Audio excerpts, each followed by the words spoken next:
and welcome to episode number 86 of Killer POV. This is it. This is our best in 2014 and our last episode of the year. And it's been a big year. Yeah, it has. It has. I'm Rob G., one of your co-hosts from Icons of Fright, formerly FearNet. Sitting with me is Elric Kane, sipping more free beer from our buddy Ron. Yay, free beer. Thank you, Ron. And Rebekah McKendry from Fangoria. Hello. Hi. How you guys doing? And you're also drinking something from Carl's Jr., which I find kind of disgusting. Or Diet Coke. Yeah, Diet Coke. Elric is a madman. I was in a Carl's car beer. to get here, and I had to drive all the way. All the way from where? Downtown? Downtown LA. I had to drive like a bat out of hell. But I was just showing a movie to my students that I was thinking usually ideology is like one of the harder things because it can sound really boring to teach in film studies. And often it will be something very on the nose, like, white heterosexual male are the dominant, blah, blah, blah of pre-code cinema. And I was just like, last night, I was like, I want to end the semester fun. And I knew none of them will have seen this film. So I was like, I'm going to teach ideology and I'm going to show cheap thrills. One of the best movies of the year. What ideology were you teaching through that? It's about the 1% versus the 99%. It's literally, it is one of the most on the money depictions of a political event, but made before, made during it. But that all of the stuff that actually culminated was on the news at the exact time when that movie came out, which means those ideas were simmering 2 years prior for that film to be made, and it's unbelievable how it's not even subtext. It's just what the story is. And it works perfectly. Also with everything going on with Sony, I was also saying there's something about cheap thrills that almost could be compared to Hollywood itself. You have the studios versus the independents, and the independents are all killing each other to make it to studios who can make you do anything to join the party. And it had a very similar context to that. So it was super fun. I got to say that movie is just, I'm truly a little bummed about the current state of distribution, because when I think about that movie, I think that should be playing on a cinema at midnight now, every Friday somewhere. People it's a shame it didn't get a better release. Yeah, just the theatrical release, especially. I feel like it's a group film. I've seen it, once alone, which was when we first saw it, and then today with a group of young students. And just on the money, Pat Healy has just moments of that are literally strokes of genius, I think. And I think for a first-time film, it's one of the best debuts I've seen, And it reminded me of Reservoir Dogs, somebody else launching on that. So it was really fun. I honestly just couldn't have come from a more fun kind of screening to this. So. You also win the year just because you're wearing, Japanese. We'll post a picture, a Japanese Inferno, as in the Dario Argento movie, sweatshirt. Sweatshirt that I got on Thanksgiving from Haunt Love, who Ryan Rawlings told us about. I believe they make posters. They do a lot of cool poster design, and he did some T-shirts. He had a really cool Fire Walk With Me T-shirt, and he said, I'm going to make a limited run of these sweaters of Inferno. As soon as I saw it, I was like, yep. Not many people can have an Inferno sweater. So wow. It's a sweatshirt, dear. I can't. Sweatshirt. Sweatshirt. Okay. New Zealanders and your weird shit. They might still be there. Yeah. No, but you have one. Awesome, all right, that's true. That is true. That is absolutely an awesome sweatshirt. That gives us the odds that we'll both be wearing the same freaking Inferno sweatshirt. Yeah. No, we can't do that. That's a little too on the nose. That's kind of cute, though, guys. Twin Infernos. Yeah, exactly. But well, yeah. I mean, what's interesting is I think I actually was kind of laughing at you all week, Elric, because I'm trying to get in the holiday spirit, and you're tweeting you're the only person I know that's trying to squeeze in as many films as possible before this. I had my 10 list in a week or I don't know. 2-3 well, you've weeks read ago. High Fidelity, right? Yeah, of course. That is my life, but to film. Okay. Not music. You know what I mean? So All when right. I read High Fidelity, I remember reading that book, and so much of the list making stuff I think most has of always us been are me. that. I mean, we make mental lists. And it's not saying constantly. that I took it seriously, but what I do with film, my problem is at the end, there'll be 2 or 3 things that I've been thinking, I have to catch up with that. And I just feel like I'm robbing someone if I don't at least watch them.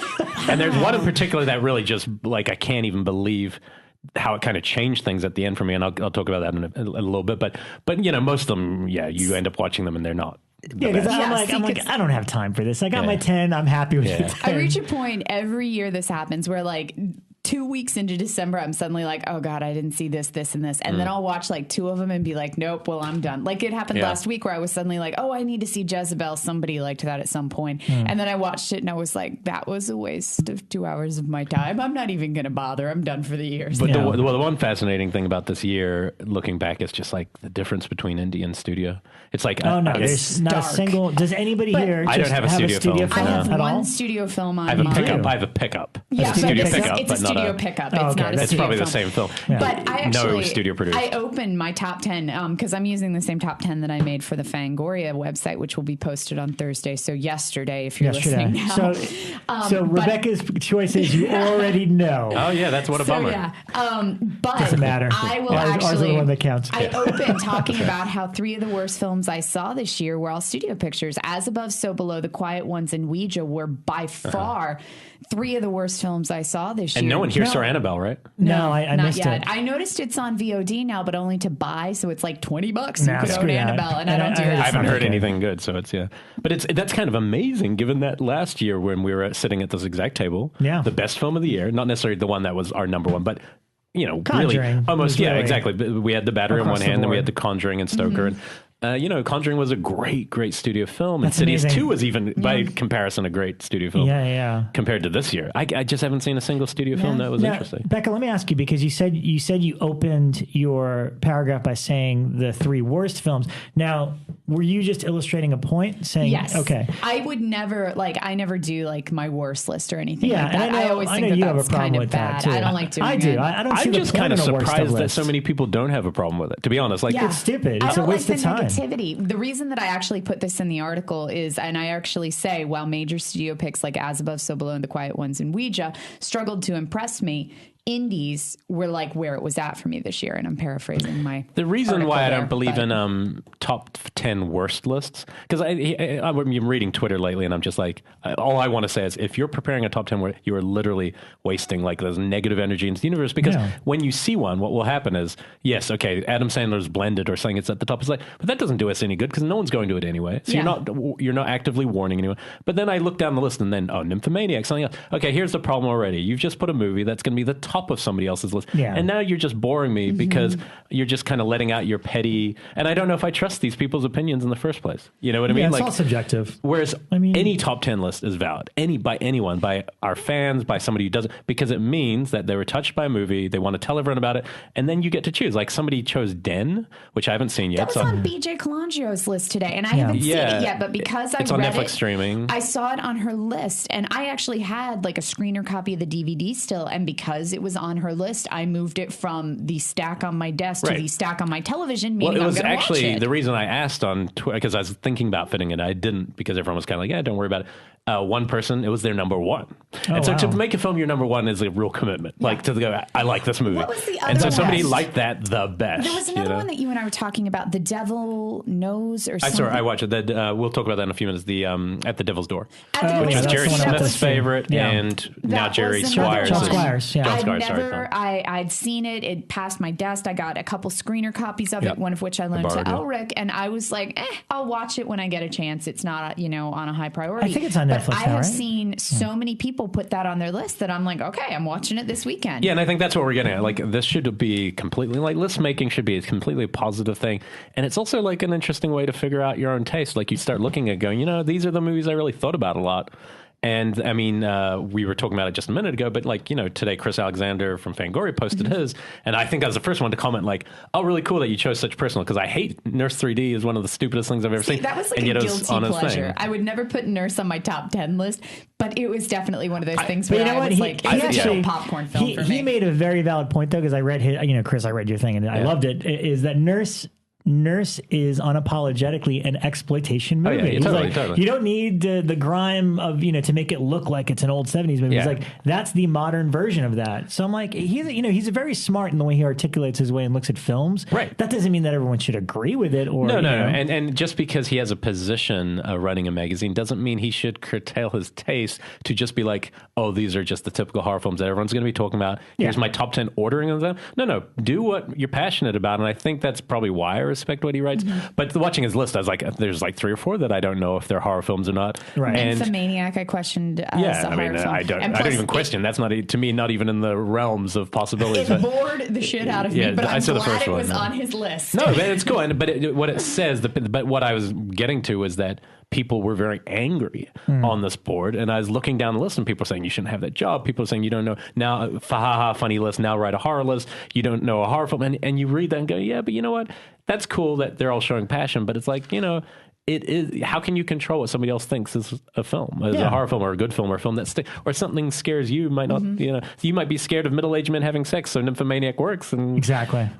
So I find list making really fascinating that as long as you're being personal. I think the bullshit ones are the ones where people are just ordering the films that they think everyone needs to, Right. This is the horror films that were good this year. Here's my order. That's boring. Yeah. I feel like if there's not one kind of X factor to your list, it's probably not truthful. I loved that he included Nightcrawler because I didn't put that one on my list because it was one that I was like debating, is it a horror film? Like I know Elric and I had this argument already. Like I kept saying it's almost a serial killer movie, but not quite. Yeah. But I loved seeing it on his list because that honestly, out of all the films I saw this year, that was one of the most effective for me because the next day I was still thinking about it and thinking about the fact that I live in the city with these guys and that it was pretty much a tour of my neighborhood. And it was like this underworld that I never even knew existed and I was completely disturbed by. No, I mean, and it's for basically like an American Psycho type character. So, and I there's also funny discussions. We can talk about like what's horror, but I love the conversations when you're talking to someone and they're like, oh, The Guest isn't horror. And I just say, oh, go look at last year's list. Did you put Stoker on your list? Because it's the same fucking movie, idiot. There's no one on earth could tell me that those are different genres. No, it's the same. If Stoker's a horror film, The Guest is a horror film. If The Guest isn't a horror film, then what was Stepfather? Because it's Stepfather, and Stepfather was always in the horror section from Terry O'Quinn. So I'm sorry, it takes place on Halloween. Yeah, so that's more horror than. Look, it's not as horror as generically horror, but it's a horror film, and it's a damn fun horror film. It's, it's funny because I'm skimming my list. I mean, I had a list, but I put them in order right before I got here, right? And half of them are going to be questionably horror or not. So that's the interesting thing. That's great. I mean, but that's what we're, that's the fun of discussing this stuff out. This show, we talked about it at the start. I think we're a little more precious when we first started the show about what is horror. But I think the realization is that like the main thing is that good movies are getting made. And if we end up lumping them as horror for discussion purposes, I think it maybe just is because it's so hard to market movies now as anything else. Yeah. It gets really awkward. Now, there's a couple that where at the last minute I wanted to put in, and then I just like, you know what, I'm going to hold them off because they'll be on my best film list. But for whatever reason, I just didn't think that they fit. And we'll get to those. As we go on. Yeah, well, so I figure we'll do what we did last year, which is count down from 10 onwards. Yeah. But before we start the countdown, are there things you want to discuss? I had a couple that I wanted. I mean, also just that also we posted a couple articles that were, I thought were kind of interesting. We don't have to talk about them here, but people should check out the one, I think, from the Movie Maker magazine. That was a good one. That was a really good one. I almost bought that issue because I saw it in the store and didn't buy it. I didn't realize it'd be online so quick. But I mean, it really tells you a realistic portrait of the film industry for the horror genre. Some good, who was in there? Wingard was in there. Wingard, Larry Fessenden, Stephen Mena. Yeah, the guy from Exists as well. That's the what's his name? Eduardo Sanchez. Yeah. And it's just a listener wrote depressing. It is Dick. In a strange way. But in the same token, because it's a reality. You then look at it and you go, okay, so what do we do? Yeah. So how do we work with rather than quit? Like, how do we find it? Like, Upstream Color. I don't know if you saw it, but the guy did Primer. But he toured his film. He took it. He owned it. Never sold it. Still hasn't sold it, I don't think. And just traveled with it. And he probably made money back. So it's almost like we just have to get the old studio system of pickups of these genre films isn't happening anymore. Yeah. So it's like, how do we survive? And I mean, Travis Stevens was in there. Yeah, Travis. Yeah, that was a really good. He was very candid for a whole paragraph, breaking down numbers. Yeah. And when you see it that way, and then what comes back. Oh yeah. And it's like, well, it'd pay, it'd pay to have a retail job over this. I mean, I think that you talked about making $16,000 over like 3 years each on A Horrible Way to Die, which made $1 million, but it was all eaten up by all the different fees. Yeah. And, crazy. But I think it's really good to be realistic. I think growing up, you don't want to be real. You have to be a dreamer. But once you get out here, you realize that business side is so dominant that if you don't find a way to fit in, it's going to be impossible. Unless you just, do what the battery, you just make your movie and don't worry about the back end. You might not be able to make a living that way. Right. But you can make a movie that way. Yeah. And, I mean, look, I was telling Bekah before we even came on air today, it's like, there comes a point that if there's something that you're passionate about and you want to do, whether it's make music or art or movies or tell stories, whatever it is, there, especially in today's day and age, there's nothing that's going to stop you from doing it. Now, it's a whole different ballgame if you want to get distribution and all that kind of stuff. But, I'm at this point in my life where I don't care what. I hope people see and listen to the things I do, but it's kind of like, I just I don't know what else I would do. I just have to do these things. You know? I think it's the difference between creating or careering. Exactly. I think now we're in a time where careering is very tough. Yeah, exactly. So if you want to do it as a career, like all of us probably do, it's probably 1 in a million. Even but to friends, create, it's easy. I won't say the name on air, but someone that I know that we're all very good friends with, I know wrote a number of scripts and sold them this past year. And even just listening to the amount that after the trickle down, like what comes back, it's shocking. Yeah, it's not what people think sometimes. But it's don't read it just as depressing. But do check out the article. I think it's a really good one. Okay, all right. So what have we seen? Well, I was trying to catch up here. I'll start with one. One of our listeners really liked this movie, "The Strange Color of Your Body's Tears" by the Amir directors. It's on Netflix. Instant. All of a sudden, came overnight. That was a movie that I've wanted to see so bad. You really liked Amir. I still think Amir is a really interesting. I think it's like a modern masterpiece. It just isn't a narrative movie. It's one of those things that like is more like an art piece. But they nailed the giallo trope so well in that thing, and I found it really like just kind of exciting. And this movie was like watching one of those movies somebody's made for you, and you sit there, and man, I couldn't last like 20 minutes. I there was no. It still looked the great. If there was a production design of the year award, it would be that. But hey, same problem last year with Barbarian Sound Studio. Production design is incredible. I just couldn't figure out how to get into the movie, and I was at arm's length, and I felt all the things that worked about a mare, even though the mare is challenging, felt false this time. And I feel really bad because I know one of our listeners who's listening from Belgium. Thank you for listening. He wrote to us and his last line was, and that movie's great. And I had just seen it and thought, oh, fuck. But so I'm not meaning to bag on Belgium, even though they're French directors who live in Belgium. Right. I loved Amir, so that's my So I didn't care for it, but I would highly recommend people check it out. It's almost too much style this time. Too many like jump cuts and split edits, and almost to the point where now I'm just looking at technique. Yeah. No story. So I couldn't really access that, so it didn't make it on my list. I finally saw Only Lovers Left Alive by Jim Jarmusch. Did you love the hair? Because I was totally into awesome. their hair. I was really excited. Look, I'm a huge Jim Jarmusch fan. I'm a big fan of most of his films. I liked it. I didn't love it like a lot of my friends who have seen it. I'll tell you this much. I 100% don't believe this is a horror film. And I think these are the ones that are worth fighting about. They are big, and I'll tell you why. Because they're vampires. Everyone would say it gets a pass to just be a horror film. But I don't think Twilight's a horror film, and this is as much a horror film as Twilight. But this is a much better film than Twilight. It's basically a music, like a film with just people hanging out and, just like an old couple getting back together and hanging out and just kind of wasting away a few days. And there's like maybe 40 seconds of what you would call horror in the whole film. It's a really cool film, and it's got a great setting with Detroit, but it is just not a horror film in what I view that to be, because Twilight, I felt the same way about Twilight, Yeah. And just because it's a vampire or a werewolf doesn't mean, if they're not being used in a function to build dread or something, I don't know what it becomes, but it is a cool film, and I think most people like it. Very slow burn, and it is funny, but I liked the hair. I think I described it in my review as like Rolling Stones' Cocksucker Blues with 5 seconds of vampirism. Yeah, and I mean, they're good. Everyone's good in it. It's a really good movie. I think if that hits Netflix streaming, it will do really well. But again, it didn't make my list, and it wouldn't have anyway, just because of the horror. And then the third one I saw was the one we were just talking about. It was Jerry Smith's number one. I wasn't a big fan of The Pact, and I'm in the minority there. I know most of the people we know love The Pact. For me, I can't see Casper Van Dien eat ice cream that many times. I'm still going on about that years later. So I didn't know what to expect. It's an interesting film. It's definitely not a bad film. It's got, my problem with it, and the reason it's not going to make my list is that it shifts leads 3 times. And in the film, where there's 3 different protagonists that you get this person for 20 minutes, and these aren't really spoilers, it's just kind of the structure. And it just, at no point did a couple of them, the performances I didn't necessarily respond to, and I never fully engaged in this movie. But that said, what I do like, and I think why it's on the top list of a couple people, is it feels like a throwback real horror film, which is maybe missing in this year of horror. It's literally a demon / the devil coming, and there are a couple transformation scenes that are done like soft focus background, quiet scenes that are so impressive. And there's actually a couple images where you just see like the outline of a face that I think are maybe some of the scariest horror moments of the year, but it was the actual framework of the story that I didn't just didn't get into for whatever reason.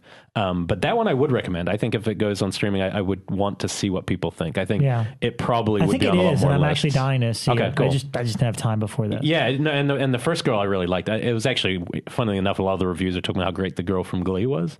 And for whatever reason, this is the thing about performances that's so subjective. I watch it and go, I don't buy it. And somebody else is going, this is the best thing about this movie. Right. So I don't know. Controversial. Yeah, that was my problem. Just like going against the grain. No, I don't. I watched it and I was really excited. And, but I do think there's something in it to that throwback to making a real horror film that this year, most of them are like you said, are maybe not horror films, or there aren't a lot of just that's a good straight horror film, right? And so At the Devil's Door I think will satisfy people in that. Yeah, I want to check that one out. So that's what I checked, and one that will be on my list that blew my mind. Okay, so I'll save that. Nice. Well, this week I confessingly, I've gotten really into the show Elementary over the past couple of weeks. And so I've been like binge watching that. I never watched any of it before, but I've been binge watching it for like the past Sherlock 2 weeks. Holmes kind of spin-off? I know. Wow. So not me, right? But yeah, for like the past 2 weeks, I've been watching like 2 episodes a night. But I did watch Phantasm 2 and 3. Oh. 2 I loved because it was obvious that Don Coscarelli got like, a much larger budget. And so every other frame, he was like, let's blow something up. And so there's like all of these cars keep blowing up and explosions, and they blow up a house twice, I think. Wow. Although it may be the same house, just from a different angle. Do they ever go to a mausoleum? Mausoleum. They do a couple of times. Okay. I'm always confused between 2 and 3. And then, 3 is actually primarily set in a mausoleum. That's the one I'm thinking of. And it's obviously like a set that they built. That's what I thought. And there's a second mausoleum in it that I looked up, which Dave Parker told me is actually in Compton. So, but 3 is very much, 3 is the most comedic and lighthearted of them by far. And 3 is obviously a product of this very particular time in the 90s. I was telling Rob right before the show started, you could literally hear someone saying like, Home Alone and Boys in the Hood are big right now. Can we get a plucky kid and a streetwise African-American girl? Yeah. And there you have your script. And I like that. It's hilarious. A lot of people don't like 3, but I think 3 is a lot of fun. Yeah. I did like Reggie Bannister's sex scene in 2 because it's like with this girl named Alchemy, and it's very much like this whole time I'm like, she's not going to sleep with him. She's not going to sleep. Oh my God, she's like licking his head. Oh wow. And it's just the weirdest, most awkward sex scene ever.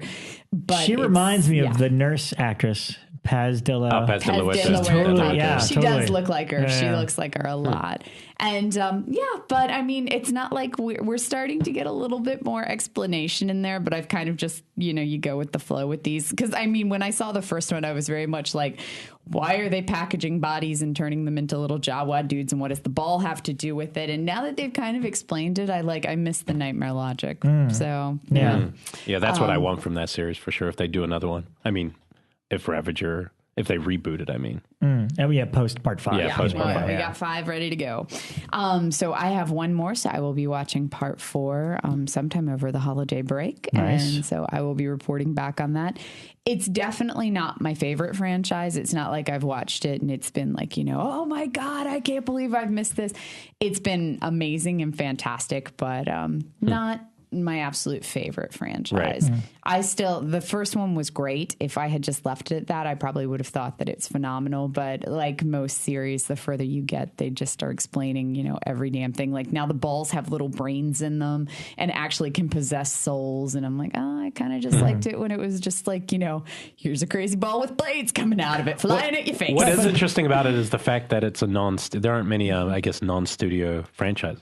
So it's almost like feels like a homemade franchise. For sure. Like he keeps making them and it's just this guy. Whereas we're used to the studios do it to cash in and keep the train running, This is guaranteed box office. But that's interesting. I mean, it's got sci-fi elements. I figured that part, like it's more sci-fi than any other horror franchise, I think. Yeah, because it's aliens that would be... and they're like populating their planet, and the tall man is obviously some type of alien who can come back even though that you've destroyed him. He'll be back. Sounds like Bad Taste. Bad Taste is the messy version of Phantasm. And they've got a fast food chain. That's right. Yeah. I got a chunky bit. Cool. Anything else, sir? No, that's all. Aside from copious amounts of Elementary, that's all I saw this week. I saw one movie that I wanted to mention before we go into it. But there was no Krang. What? No, I'm not going to talk about that at all. What are you, crazy? No Michael Bay? No, Jerry Bruckheimer? none of Okay. that. Unless you want me to get very angry. I kind of want to see it, but I kind of want ranty, angry Rob. You will like him when he's angry. I will just say this. I never post my opinion, especially negative, of anything online because like Elric says, everyone has their opinion. But, me and my roommate, we have similar tastes. And, we spent all of last year watching everything Teenage Mutant Ninja Turtles related because we love those movies. And we watched the new one last night. And all I could say is that once the producer credit came on, I took a picture of it and posted it online saying soulless douchebags. Yeah. That says it all. I don't want to say any more. Which is quite possibly the angriest thing I've ever seen come out of you. Yeah, I was very upset by the end of that movie. But anyway, no, I didn't see that. What I did see, again, I grew up a huge fan of Stephen King. And it was, a few weeks ago, we talked about The Dark Half. And I was reminded of that whole period. One of my other favorites from that period in terms of like getting the book and kind of being aware of it. And then a movie was coming out was Misery. Mm-hmm. I haven't seen Misery in years, but I got a really good deal on the Blu-ray, picked it up. And you know what? Rob Reiner directed it. And, he did Stand By Me before that, which is arguably one of the best Stephen King movies. I think Misery still holds up. It's a beautifully made film, great dark humor. James Caan is amazing in that role. Mm-hmm. And Kathy Bates obviously won the Oscar for it. And it's funny because I have a Misery shirt that I wore to the bank once and the teller's like, oh, what is that? And I'm like, Misery? And they're like, weird. I don't know what that is. And I'm like, the Stephen King thing? She won an Oscar for this, So it's a shame that a movie from the 90s, 1990, is kind of forgotten by the younger generation. So if you haven't seen that, I think you absolutely have to watch it, if anything, because I love James Caan is one of my favorite actors. An interesting choice too, because I remember at the time nobody wanted to do it. That's the interesting. As I was watching the movie, I read about it, and literally everyone you could think of. There's a famous quote from Warren Beatty saying, "I don't like it because after the quote unquote hobbling, he's pathetic." Like every male actor that was of age to do it turned it down. And I'm actually glad because I saw the names and I'm like, yeah, these guys are great. And they would have been good. But there's something about James Caan as this I just buy him as that writer. But the amazing part is that I view him as one of the most masculine actors. And so to castrate him perfect is what, and suddenly he's weak, and that's what makes him so powerful, I think. By the way, not literally. No, but full castration. But he is just, to me, the ultimate masculine 70s actor because he's a macho guy. He's not a Warren Beatty. There's no effeminate quality to James Caan at all. Yeah. But I haven't seen it in a long time either. But I always remember it being just a tremendous. Definitely one of the best King adaptions. Yeah, and the same thing with people like Jack Nicholson were offered it. Let's see. The names I heard for Annie, like Jessica Lange was up for Annie Wilkes, and it's like these are names I can't imagine, but it's like when you see Kathy Bates, you're like, that's totally that had to be it. That's her. Like she's that character. But you think that's also a ballsy move because she wasn't known then. No, she wasn't. No, that put her on the map, and so that's the kind of that's when you need a Rob Reiner. You need those kind of directors who are they understand that it's about the greater film, not about the selling of the film and the market. He knows that this is the kind of person who needs to play this role, rather than Jessica Lange, she's marketable, it'll be a little sexier. We can use a little bit of the star status. It's just it's so different when you have somebody who's respected in Hollywood making a film. That's the thing, Rob Reiner. They want to make him happy, which is different than you having to make the studio happy. Yeah. No, that's great, that's cool. It's a rare movie. It's a rare adaptation that's just as good, if not better, than the source material. And obviously, King's a big fan of it. And one that, again, I was posting pictures from it, and nonstop quotes. Didn't get out of the cock-a-doodle car. It's one of those performances that you just know. You hear a line from it. Yeah, if you haven't seen it in a while, it's just such a great little thriller, and I strongly recommend it. So that was Misery. Cool. All right. Do we want to start with any that didn't just make this, or do that at the end? The ones that, if you had any. No, let's do it now. Let's do honorable mentions. I don't have any, so you guys go ahead. Honorable mentions for 2014. My honorable mentions were Proxy. Can I say something funny about that? Yeah. Because it's on mine as well. This is actually pretty funny. The director tweeted, I think, the funniest tweet of the year. He wrote, "If there was a top 11, I'd be on a lot of top film lists right now." Because I think everyone has done that. They've gone oh no, that's a cool film, but it's not top 10 material. because it's just like it's kind of my not. number 11 because Yeah. it disturbed the shit out of me. I will never watch that film again, but it was good enough that I was still thinking about it. I believe of days it's later. completely due to the length. I think that there's that quote. I actually pulled this out today to the students, but I don't even know where I heard it from. But somebody said you get 90 minutes for free, and every minute after that has to be earned. And I was like, there's something in that. And you think about it, that film's 2 hours long, and there's nothing in that movie that needed to be 2 hours long. It feels like if anyone had kind of had an early screening and said, hey, you can just trim this, right? There's quite a few scenes in there that I remember. I've only seen it once, but there were a few scenes after the fact that I was almost angry that I was like, why was that in there? So I think if that had been tightened, I think it might have played a lot better. Yeah, right. I agree. And with independent film, I think that 90-minute thing is especially true of indies. I think when you're at a studio, you can make a 3-hour epic, of course, but you've got a huge amount of money at your disposal. Right. There's something about making tight, like Blue Ruin. There's a reason why that works so well. It's because it's tight. It's There's no fad. Yeah. So Proxy, anyway, I just want to say that because he obviously gets it. Yeah. That director. Other runner-ups for me, Possession of Michael King was a runner-up, which I don't think you guys have seen yet. It's a found footage film. And I mentioned this in my article. It's a found footage possession film, and I swear I've seen like 15 found footage possession films this year, but one ended up in my top 10, and then Possession of Michael King ended up on my runner-ups. So it's actually a good movie. Black Mirror I put on. It's questionably horror, I know, but it's definitely You mean the movie, the show? The show. No, it's horror. I wrote that if just one episode is, I think White Bear is basically horror.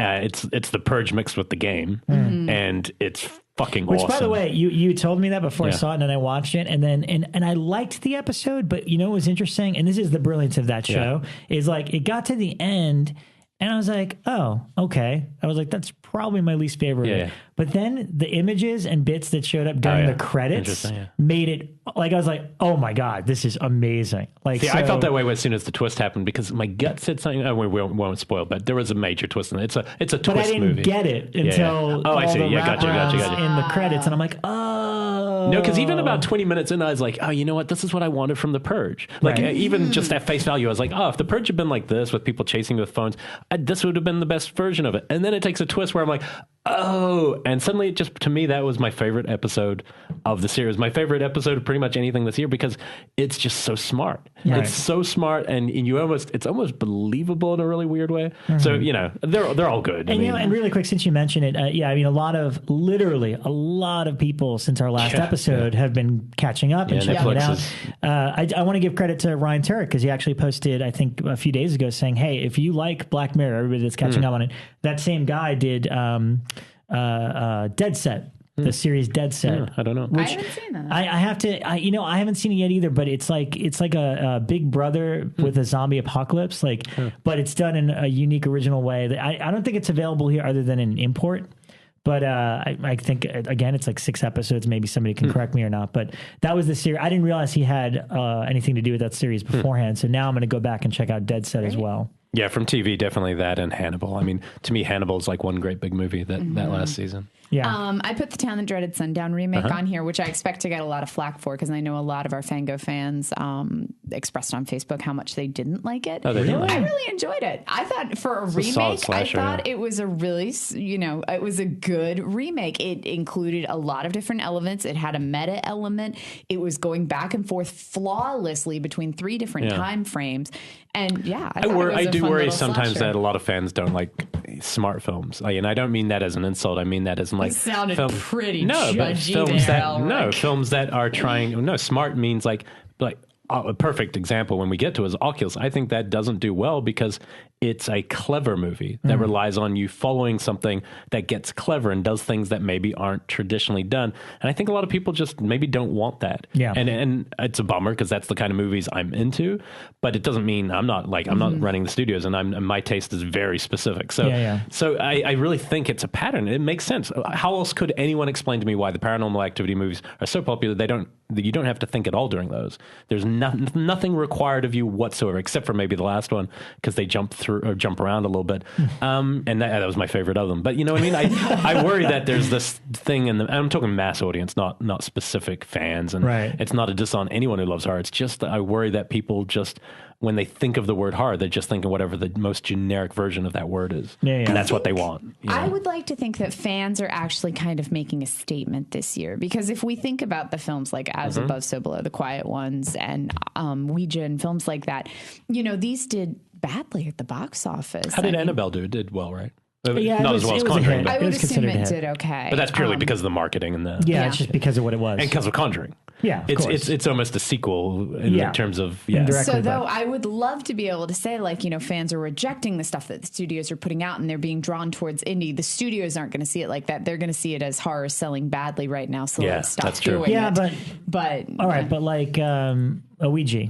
That did well, but that's because a bunch of teenagers went to see it, not the horror audience. We have to remember that, because I was given Morgan Peter Brown's in it, and I was like, Morgan, you have the #1 film in the country. For like a few days. It did well. Nobody that listens to this show is interested in that movie, but that's not their audience. Their audience is But I bet you also it did well until people saw it. My guess is then they watch it and then they didn't like it. Right. But I mean, that's all for that type of studio picture, aiming for teenagers, all you need is that opening weekend. That's all that matters. It's filmmaking by committee, though. Yeah, exactly. Like whoever put that together tested it amongst each other until any good idea was out. I will watch that on video. I know they did multiple reshoots on it. Those are the kind of movies like I'll be curious if it comes on TV and I'll sit there and watch it and just be like, oh, bummer, Did you have... I had 2 more runner-ups. I did Supernatural just because the 200th episode kind of blew me away. And I have to say this season so far, I am so sick of kind of the Who's Running Hell drama that they have going on. But the 200th episode was like a renewal for me. And then Elric's going to... this is where our first argument's going to come in. I put It Follows on my runner-up. Okay. Because... though the film is built entirely out of repetitive set pieces with little explanation, it did have the best jump scares of the year for me. Why would he argue? He liked it, didn't you? Oh, yeah. She's putting it off her list. It's on my runner-up She means list. like I'll argue because it's not on her list. Yeah. Well, I'm going to argue it shouldn't be on anyone's list because it's not out yet. Just because you saw it at an AFM or whatever doesn't mean that it was at AFI. AFI, I think. Okay, but people listening to this won't be able to see it until next year. I will tell including you, myself. Okay, well, let me tell you. I'll spoil one of my things then, just so you know, because I knew you were going to say that. I put it. Actually, this is how different me and Bekah feel about this. It's #1 on my list, shared spot with my #1 this year. So it's my #1 for next year. Oh, it's already... No, I'm not even joking. I've placed it at there, knowing that it won't be my top. That's confident. I know. Confidence for next year. I think it's. We'll get to it, but I think it's one of the best horror films made in like a decade. Okay. It's got amazing jump scares. No, it's just an amazing film. It's an amazing mood piece. But it won't be. So I've got a top 10 all from this year, and I put it there because I didn't want to give it a place. Otherwise, I probably would have placed it at 2. You know what I mean? But I will say I need to rewatch it because we saw it at a midnight show, and midnight shows always suck for me because whenever something is even remotely slow, I'm like zoning out and falling asleep in my seat. And actually, I was sitting next to Brian Collins, who did fall asleep during it. And because he falls asleep during every movie. Yeah. But because it was, and you do have to admit, it's repetitive. It's very much like we are here. Oh crap! It's followed us. It's found us. Now let's run to this next location. By the time that they got to the boathouse, I was like, oh my God, I'm falling asleep so bad. It just also depends on what kind of movies you watch. Like if you watch a lot of indie films, it's not repetitive. Like it's like, or art house. It's like art house light for that because it's still horror. And I wanted to smack the girl holding the damn Kafka seashell who was like, they would get to a location and then she would read a little bit of Metamorphosis and then you were supposed to think about it and then the thing would show up and they'd have to run again. And all I know is all I'm going to say about that when we get to the top is that I saw a lot of people over 30 jumping out of their seat, and you don't see that very often. Oh, no. I will admit, I jumped That's why it's a great multiple film. times during the film. In that regard, it's phenomenal. I don't even have to do next year's show. I already just gave it the top spot. You already gave it the top spot. Easy, done on that. I mean, I only saw mine, every single one of my top 10, I only saw once. So I'm going on instinct from how I felt. Yeah, there's a lot I would have back. loved to have seen again. Babadook and things I would have loved to have seen on screen. I'll just quickly Runner-ups? go. My runner-ups are... two of them that aren't on my top 10 that might surprise people are both Enemy and Cheap Thrills. And it's not because they're runner-ups. It's because for me, for whatever reason, I just didn't feel they were horror films at the moment when I was making my list. And they're both, to be honest, top 5 of the year movies for me.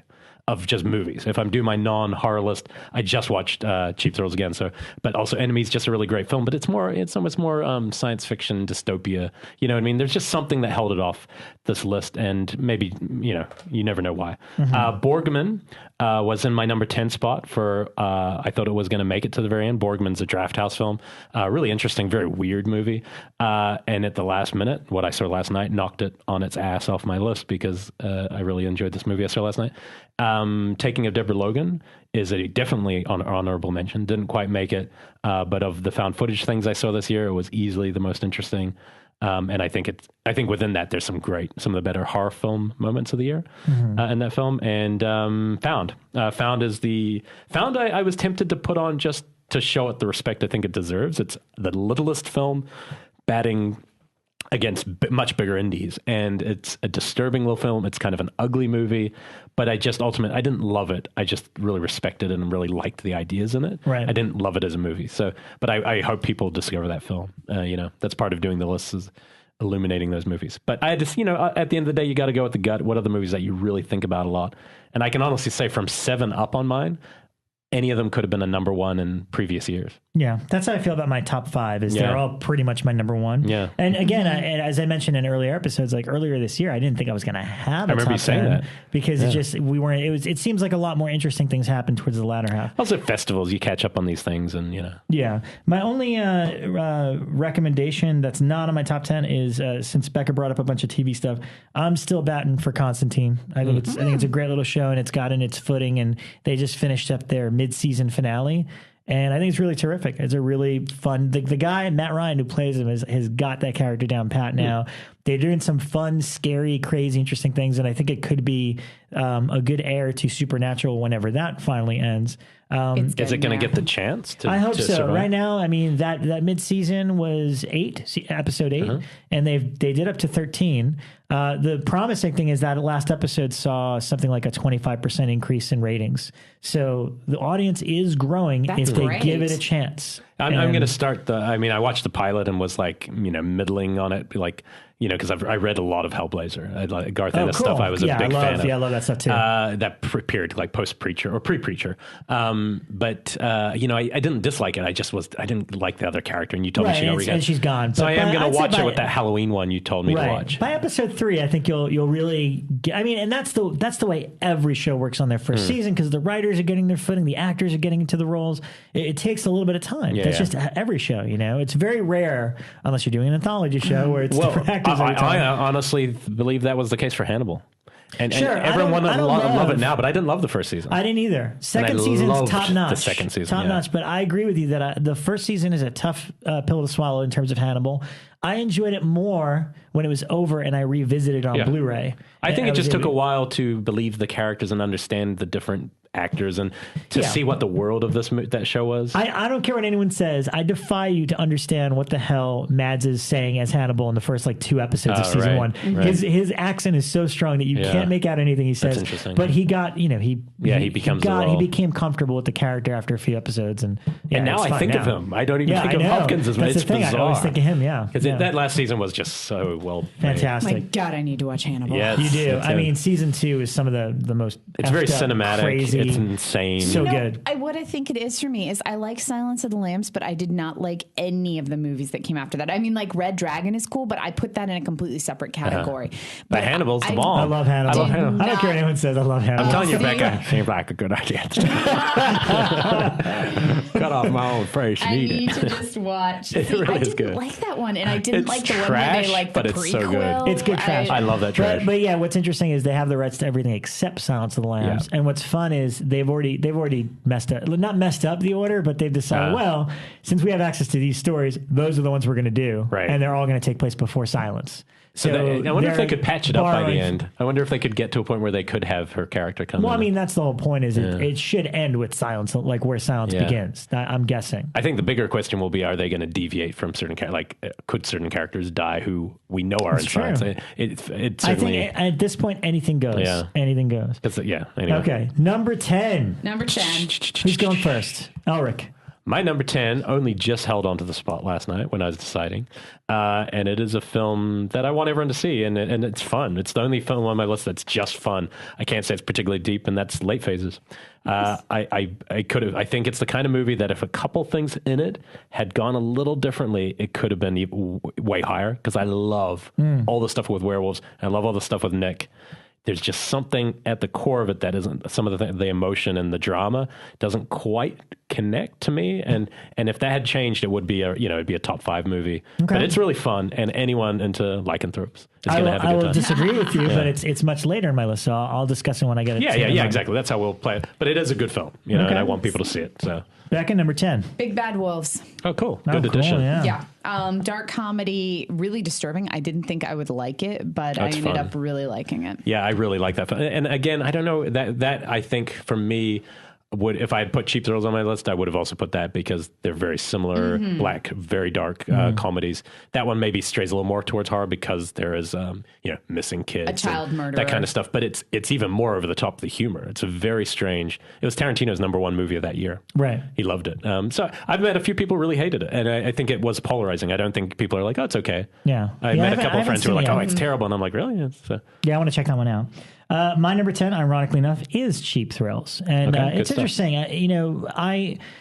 Not that I need to make the argument for horror, but, we have made, we've had this debate from the beginning of the show. And I'd say maybe my opinions have changed a little bit. I really do follow along with the mentality of, as I get older, it's all about what's horror to me, what horrifies me. And honestly, it's like, I don't believe in ghosts. Obviously, there's no werewolves and vampires in the world. To me, it's the things that people do to each other that really horrify me. I'm a very sensitive person by nature.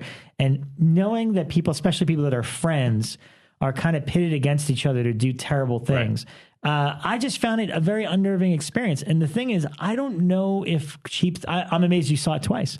I only saw it once, and it was it had such an impact on me.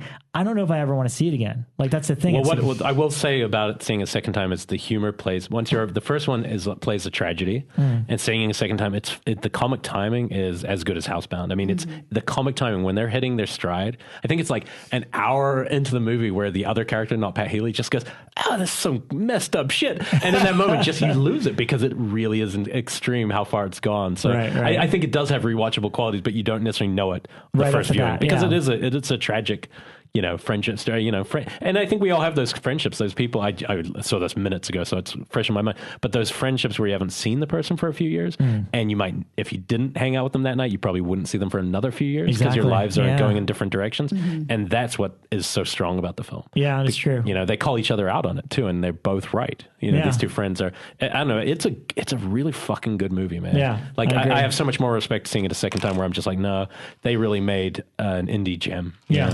Out of that. Cool. Number 9, Elric. Number 9 is a film that probably the most buzzed about movie in the last couple of years, Next to Your Next, from the festival circuit, that took a long time and then kind of failed at the box office, and that's Oculus. I think Oculus is a really smart movie. It's not top, like I said, I think from 7 Up, there are movies I feel like could have been number 1. It's not quite in that league. On a technical level, it is. I think the director shows on a technical level and like story structure, it's really interesting.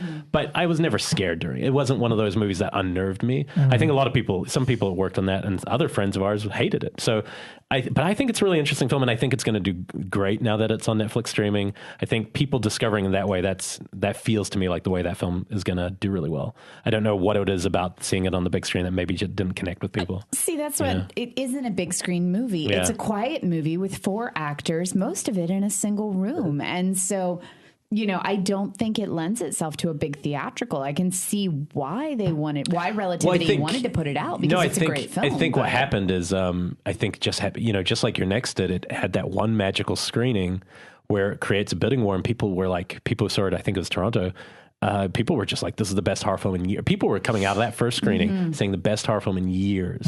We had I think maybe it just failed to. Both said the same thing. Yeah, and then maybe sometimes seeing it in that setting when no one knows anything about it. You've seen no posters, you've seen no advertising. That's the most beautiful way. That's how I saw It Follows this year. It's the most beautiful way to see a movie, because you have not been influenced at all, and you've just taken a movie. So I would just wonder if maybe along the way that film failed to measure up to what people wanted. But I still think it's really good. It's a good solid pick if you haven't seen it. Bekah, number 9? Horns. Oh, cool. Which is, I will be the first to admit that it's a flawed film, that there's a lot of tonal problems because you can tell that he wanted to go with like a fairy tale, but it doesn't carry throughout all of it. But I still loved it. Like, it was one of the sweeter movies I saw this year. So. I didn't like that movie. I don't know. I think, but a lot of people did. I know people that was their number one. Some people, I just feel for me, it was the wrong person. I feel like it was a bad movie. To tackle that material. If just you for me, had Guillermo del Toro doing it, it would have been my number one. Because it is, I mean, like if you've read the book, it's a fairy tale. It's a really dark one, but it's a fairy tale.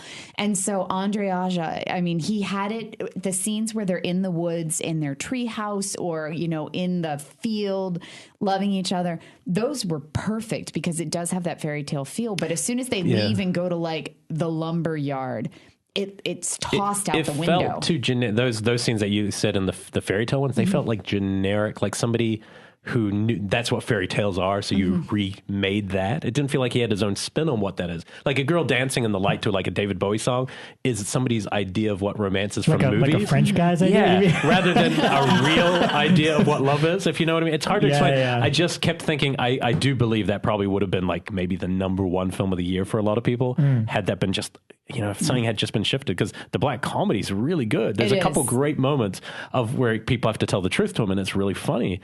But there's other parts where he's just like, oh, I don't know if he's not somebody I think of having a delicate touch. You know, no, definitely and not. I don't want that from him. I like I like his films when they just go balls to the wall. So I love Daniel Radcliffe in it. I thought he was great in it. So definitely had some nice touches. You know, it gets my number 9.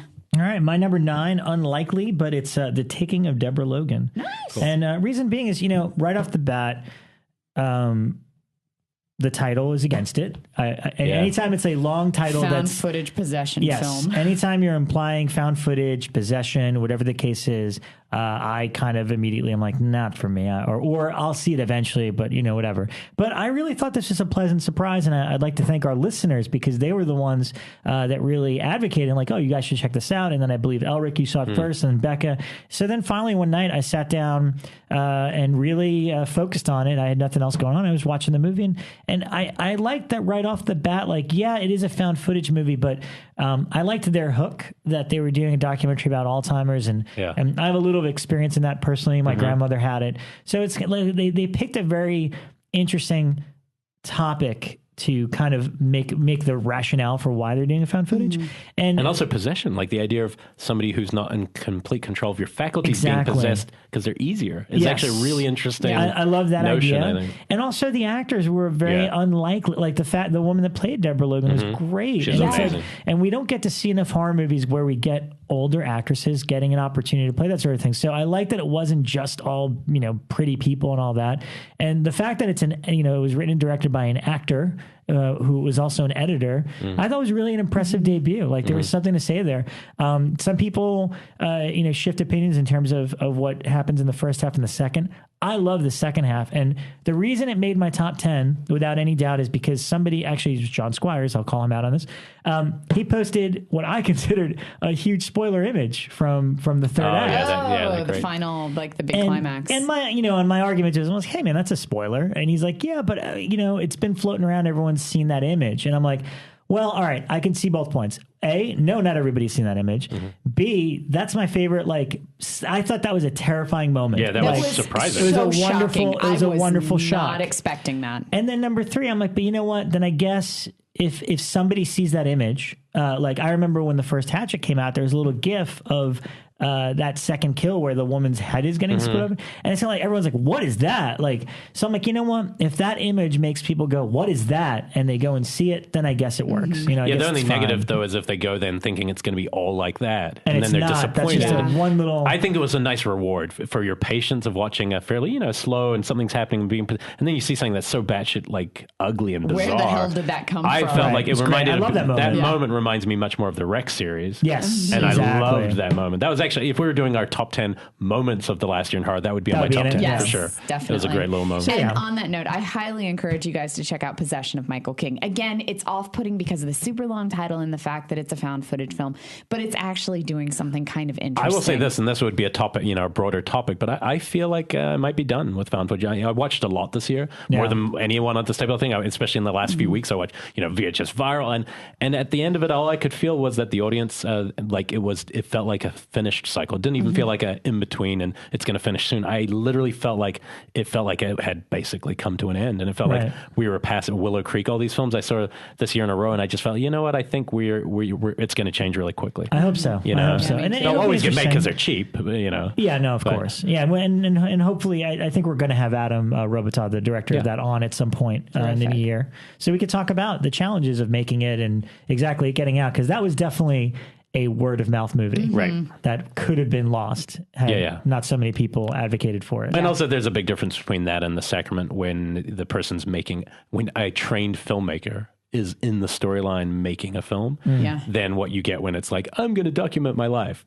Because it just on a technique level, it changes radically at what you're watching, But it was good to see a good actress in a found footage film, because usually these are indie films, they're getting people who aren't really well known. Yeah. And it was nice to see someone actually take care and she's timing. in 200 and something episodes of one of those All of My Children, one of those, whatever those long running soaps. I've seen her everywhere. And the girl playing her daughter is like the girl from Mad About You. Yeah, she was in Dexter for a little while from the third season. And so it was good to see real actors in these kind of movies. Yeah, exactly. It's a good movie. Number 8, Elric.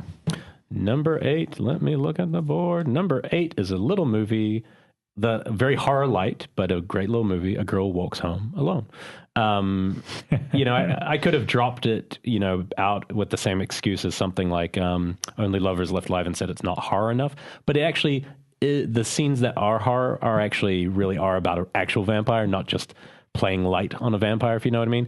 It's also incredibly cute, and it's just a really nice movie, and it deserves to be on the list just so people see it, because it's a nice movie. It didn't scare me. It's not a dread-inducing horror, but there's something to the scenes that work in that movie that really work for me. So it's on the number 8, and after number 8, they're all, to me, like top notch from 7 up. Like 8's a great movie, but it's not a great horror film. It's just a great movie. I almost picked that, but I have snooty reasons for taking it off, which either I can or can't. I'll get in trouble if I get on it, but I don't care. Number 8 for me was Witchin' and Bitchin'. Oh yeah, I still haven't seen it. Super fun. Alex de la Iglesia. Sorry, a lot of syllables there. You guys know I'm a huge fan of the majority of his films. He's done very little that I don't like. This for me was just him in his element, where it's completely unpolitically correct or politically incorrect, and body a comedy with these kind of disturbing horror tones mixed into it. I finally saw the trailer before whatever I just watched this weekend. It came up maybe before the At the Devil's Door, the trailer. So I hadn't even seen an image, and I was like, I knew halfway through who had made that film. Yeah, because it's just so batshit of Spanish. It's him. He's the Pedro Almodovar of horror Spanish film. And you're it's campy and crazy. And it's not a completely flawless movie. But none of his films are. All of his films have these moments where you're kind of like, oh. But I just love him. Well, also, I'm sure some of it's cultural, like the broad comedy that Spanish people like compared to, God, yeah. I'm sure it's different. I think that you see that in most of his films, and I always wonder if it is a cultural thing, because I absolutely love Perdita Durango. Yeah, that doesn't really have as much of the comedy. Yeah, but there's so much of that you're like, that's just weird. It's not funny or icky. It's just weird. That's his only American film? Yeah. Yeah. No, he did Oxford Murders, which is British, another one, which is... I haven't seen that one. It's got Elijah Wood in it, but Elijah Wood is playing... I can't even say he has a character. He's playing a student who's investigating a murder. With Ian McKellen? With Ian McKellen. And the plot of it's fascinating, and it's a really cool movie. But Elijah Wood is just kind of devoid of everything in it. It's bizarre. Yeah, so if you're from Spectrevision, listen Forget that last part. Come on the show. Great movie. But I will say Grand Piano almost made my list this year, but questionably a horror film, so I didn't put it Looked in. like a thriller. Looked like one of those. But you would It's really horror in like a it, way. Elric. Yeah. You would like it, Elric. You should check it out. I want to see that, and I want to see the one And it's a Nacho Palma. made with the open laptop. Oh, yeah. Open The window. trailer didn't really grab me, but I'm curious, you know? It's, No? Yeah. I saw it at Stanley. Hey, It Nacho, was- if it makes you feel better, you knocked your VHS segment out of the park. Yes. Oh Good my job. gosh. So 8, witching and bitching. Number 8 for me, and it's interesting because this is a movie that I didn't like when I saw it, and I still don't know if I like it, but I can't stop thinking about it. Under the Skin is my number 8, and I definitely feel Glad it's on your list. it's hard because it just the way it made me feel and the way it unsettled me. And I know Elric and I have had many discussions about it. You know, there's unpleasant. It's not the type of movie you can watch at home on your own. Like you have to give it your 100% undivided attention. It's more of an experience sitting through the 90 minutes of it. Because I know a lot of people that bitch online about it. Like, oh, it's boring. It's just somebody, you know, Scarlett Johansson picking up people on the road. And it's like, no, you're missing the point. You're not really paying attention. And to that's the only movie. one part of the film. I mean, there's still some pretty crazy and that's stuff the there. thing. Now that I know the kind of sci-fi element to it, and there is a moment, and there's a moment maybe within the first 20 minutes that I was out, where I was like, something so unpleasant happens that I hated the movie, hated it. And then there's a scene maybe 20 minutes after that brings me back because it's so powerful. And that's the beauty of filmmaking. Was the scene, this isn't a spoiler because it won't mean anything to people, was the scene that took you out on the beach? Yes. Okay. And the one that brought me back is with the the guy, deformed gentleman. The man with that. Exactly. Who's real. And that's what made, and then that's when I understood the movie as a whole, is the way that these two very specific scenes made me feel. Yeah. And then by the end of it, it's just kind of an interesting look at people's humanity. You're just kind of like, oh. It's about, ultimately it's about. When an outsider or an alien is trying to comprehend your humanity. Right. And it's terrifying to try to put a definition on that. So that's Especially why one that wishes you harm. It's not Exactly. It's not an alien who's coming here to fit in. It's an alien who's coming here to consume specifically, you. yeah. And the idea of a lack of empathy there's never been a film and that's terrifying to me. Lack of empathy. Well, there's a scene on the beach which is the most terrifying scene of the year in any film. Yeah, and it's horrifying, and it ends in a way where you can't even believe what you've just seen. And then you think about it later, and in the context of the movie, and you go, but maybe that's where the seed is planted, like in the back of the head. Exactly. And then it pays off later. We're talking in generalities because we don't ruin anything, but yeah, we'll get it. Obviously, it's on my list, so I'll talk about it when I get to it. But. So yeah, that's my number 8. Number 7. Dun, dun, dun. Number 7. Okay, this movie was in the top 5 for the longest time. It's only at 7 because there's just a lot of good movies, Okay. And this movie, honestly, if this was like 2 years ago, it probably would have been my number. I love this movie. It's Honeymoon. I really love this film. I really loved the performances. I loved the way it all came together. It was one of those films about marriage that just filled me with dread. It actually had definitely possession moments where you're like, oh yeah, this is like that kind of marriage movie. But the cool thing is they just got married, so you're really excited for them. And the movie is pitched at like 1,000 at the start, and they're all like, oh, I love you so much, I love you. And then slowly it starts going to this really weird place. And it also could be like a sci-fi. You could also place it more in alien abduction sci-fi world than a horror film. But it's a young director. She's a woman director. I think she might not even be 30.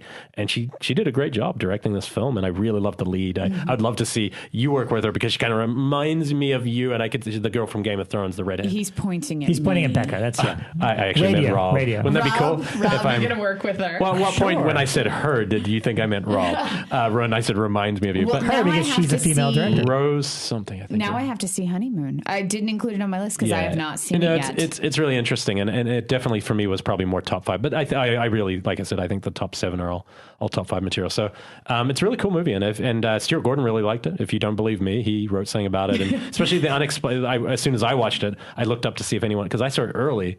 I didn't know if anyone had really noticed this movie, and then first thing that came up was Stuart Gordon talking about how she kind of nails that Lovecraftian, it's not Lovecraftian, but that element of the unknown, and doesn't explain away what's scary about it. So when the movie ends, you still feel you're wondering and thinking. And I think he was explaining like that's the best version that you can do of a Lovecraftian horror. And I thought that was really cool. Lee Jeniak. Yeah, Jeniak. Yeah. She's super young. And her story was that she was the main assistant to one of the major Hollywood producers for like 5-6 years, and got to a point where she said, look, I need to try to break out and make my own movie. And she did. She went and he helped her afterwards, and that's great, you know? Yeah. That's one way you can I get haven't there. seen that one yet. I'm looking forward to it. Nice. All right, Bekah? 7 for me was Starry Eyes. Nice. Yeah. So 2 of our friends made a phenomenal film. I loved how it was so tiny, but had just this giant feel of it. And I'm beginning to think that Travis Stevens is some type of film god. So yeah, he's had a touched year. He's got a good. He's I got would a say good eye that, for you it. know? He's got a good eye for the and talent. Alex Iso is just amazing. She kind of just came out of nowhere with this one, and yeah, That's my favorite like debut. I mean, I'm sure she's worked before, but to see again, like I compared it to when we saw Angela Bettis in May. It's just like when you see an actress that you'd never seen before really tackle a role like that and just fucking knock it right out of the park. I don't know. I mean, I don't love the movie The Woman, but Pollyanna McIntosh She's in pretty. that She's great. is like, whoa. Well, you know? And she's reprising her role from Offspring. I was going to say, if you've seen Offspring, she's she's already done But that. but Woman is a different level than Offspring, because Amazing, Woman's amazing. like pushing it, you know, and she's great, and she's so not like that in real life. She's this happy Scottish lass, you know. Yeah. But anyway, yeah, it's neat. Well, Starry Eyes is on my list too, so Me too. we'll get to it So soon. my number 7 is The Babadook. And here's the weird thing. This is one film that I wish I did get an opportunity to see again, because I saw it very, very early in the year. And that's just because I can say now, because FearNet is no longer an entity. But obviously, when I worked at FearNet, we'd get films kind of early for the cable rights. It's like, hey, would you like to show this in a year from now on cable? So we got it in pretty early, and I got a good look at it. And at the time, my initial reaction was I really liked it a lot. I thought there was a lot of, it's a killer debut. There's a lot of unsettling moments involving the child. And I think the mythology behind it, having the book and like the backstory and what they were creating with it was really unique and exciting. My problem with it at the time was I remember there being a lot of CG that really took me out of the film. Now, the weird thing is, all the reviews I'm hearing of it now, not a single one mentions CG. I don't remember any. I think some of them mentioned the stop-start kind of animation that maybe looked like CG. But I mean, this was like real. To me, I could point specific scenes that I like thought were almost some of the most perfectly orchestrated horror scenes. And then I noticed I saw the seams. I saw the CG. Now, nobody's mentioned it lately, so Maybe I want saw a temp. Exactly. I want to rewatch it to see if the film got changed a little bit. It is now on VOD. It is. Yeah, it is. And I just didn't have time to revisit it now. It might have been higher on my list had I seen a newer cut of it. And I also wonder about know. theatrical too, like for me as well, because I saw it like you, but I really think it's a great film. But I do wonder if we saw it theatrical, just how. If those scenes, different, yeah. But you've seen my setup at home, and it's fairly, you can replicate the theatrical thing. Except that with horror, sometimes it is something about being around other people who are like jumping or like that kind of spreads. I watch it with friends, and we all jumped. Oh, okay. Yeah, Gotcha. We definitely had that experience. So for now, it's on my number 7. Maybe when I see it again, it might be different from what I initially saw. But I liked it, and I think it deserves the accolade it's getting. And I feel bad because you get a quote like that one from William Friedkin. You're setting the bar pretty high. I don't think it's as great as William Friedkin saying it's the scariest movie of the last 20, 30 years or whatever the quote is. But, I might not agree with that, but what I would say where I agree with him is I do believe it's like one of the only films that just comes out and it's already in the canon. To me, like in that canon of like, say you take the best 50 horror films ever made, it's already in there, and that's hard to do. I keep saying I need to just drop Marnie off at Rob's house one morning and be like, so he'll know. I'm turning my phone off till midnight, and then the film will get 10 times more important. Do that to me. There'll be more Babadook talk as we go. Yes. Okay. All right, then we're up to number 6. Okay, number 6 is the one that, and it could be 6 or number 1. Honestly, actually, no, it couldn't be number 1. Kind of a difference. It could be anywhere between 6 and 2. And this is interesting. I missed this film at Beyond Fest. This is the one I watched last night, and somebody from this room, it's the one they picked up. Somebody had told me that they thought I'd like it, and they're like, I think you're going to like that movie. I think I know. And which I one it watched is. it last night. I rented it on iTunes because there's no screening links that I could get from anyone. And I couldn't, it was really like my cup of tea for like horror. It was creepy as fuck. The Canal, the Irish film, creepy as fuck. Honestly, I'd say it had the scariest horror moments in it of any movie. The only thing that makes it like stops it from me being like a perfect horror movie is it feels like the last like 5 minutes are a little rushed. It didn't like fully exploit what it was going, but man, there are sequences in that where I was like, this, and also, it's about a dad with his kid, and he's a film archivist, so there's a lot of stuff I could identify with throughout, but I loved it, and I see why Ryan loved it so much. Like, Ryan Turek picked it up for... Shocked Your Drop. And to me, that's a great sign, because the first thing I wrote him last night, he now works at Bloom, so I can't tell you if he responded to me. The first thing I wrote is, I already know who's directing Sinister 3. And it looks like it's become an Irish franchise. He cannot obviously confirm nor deny, but I really felt like it had that, it was sinister. I mean, it was a sinister, it was very similar, structure to Sinister. I think it was way creepier. I think it tapped into something just like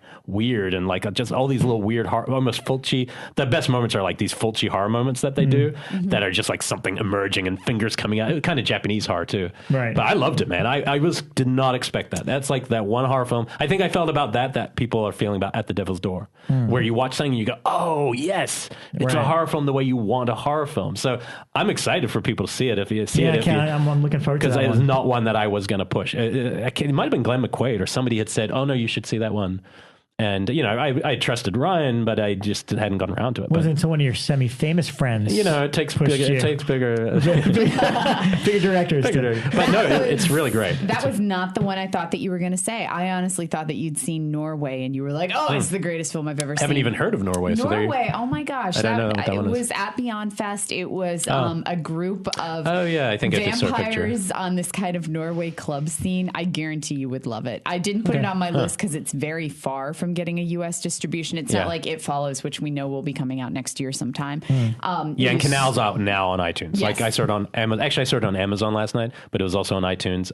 I watched an SD because it was telling me my computer couldn't do HD. I was like, really? I never watch movies on my computer. So for me to even do this, it was just for the show because I was so curious about that film. Yeah. I only watched films on VOD on my TV. So, but man, it was really cool to see a movie where you're like, oh, so many of the things I love about horror were in this one movie. Wow. And it even had a couple Candyman moments that will make sense when people see it. Like, but yeah, no, it's some people aren't going to like it. I looked at the reviews online; it wasn't across the board good. Right. But and also it's not found footage. It's like this beautifully shot, really well made. So you kind of get excited because it's from Ireland, and you're like, I want to see it. Yeah, no, it's a good movie. See it. Nice. So that was number 6. Cool. Back at number 6, Taking of Deborah Logan, cool, and nice. we've already discussed it. Great acting, awesome climax. Okay, my number 6, and it's funny because pretty much any of my 6 right now, much like you, are my number ones. And the thing I look for in terms of putting these lists together and what I, as a horror fan, like, there's several elements, but the main ones are, how much fun did I have watching it? Like, is it a movie that was just entertaining on every level? Is it a movie that scared me and made me think, that was provocative in that way? Or is it just a beautifully executed movie, like in terms of direction and writing and acting and all that? This one falls in the fun category. My number 6 is The Guest, which absolutely is a horror movie because it all the examples, the stepfather turned into the Terminator. It takes place on Halloween. So there's wonderful Halloween 3 homage, which immediately gives it a thumbs up.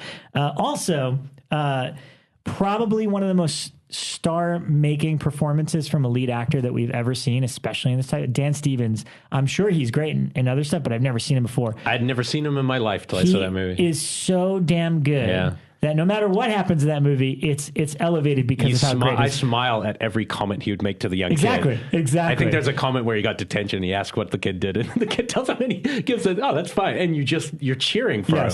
Yeah. I wish this would come out on VOD. It did yesterday. It did yesterday. Okay, or 2 days ago. Like one of those you have to buy the movie? No, I think it's available for rental too. And Rob's also missing the fact, a little thing that's right up Rob's alley, which is about this film. What's a documentary you might be making? It also has a very key element of this film. Because one of their advertising things was handing out things that just said for David. Oh, that's great. I didn't know that. Oh, I did. I didn't know that. Before it came out, I kept seeing the shot of a disc saying for David, and it was part of their promo. And I was like, what does that mean? And then when the movie starts, and there's a mixtape storyline, but mixed CD, and it's a great CD. Like that, I don't know. I mean, the so soundtrack to the movie is also that's probably got to be my favorite soundtrack of the year as well. It's just the music's fantastic for it. Yeah, I mean, I'm not. This isn't going to spoil my because that's coming up in a couple spots for me. But I will say this now, just because you brought it up now. The most fun I had in the movie theater this year is a tie between these two movies that are both on my list coming up.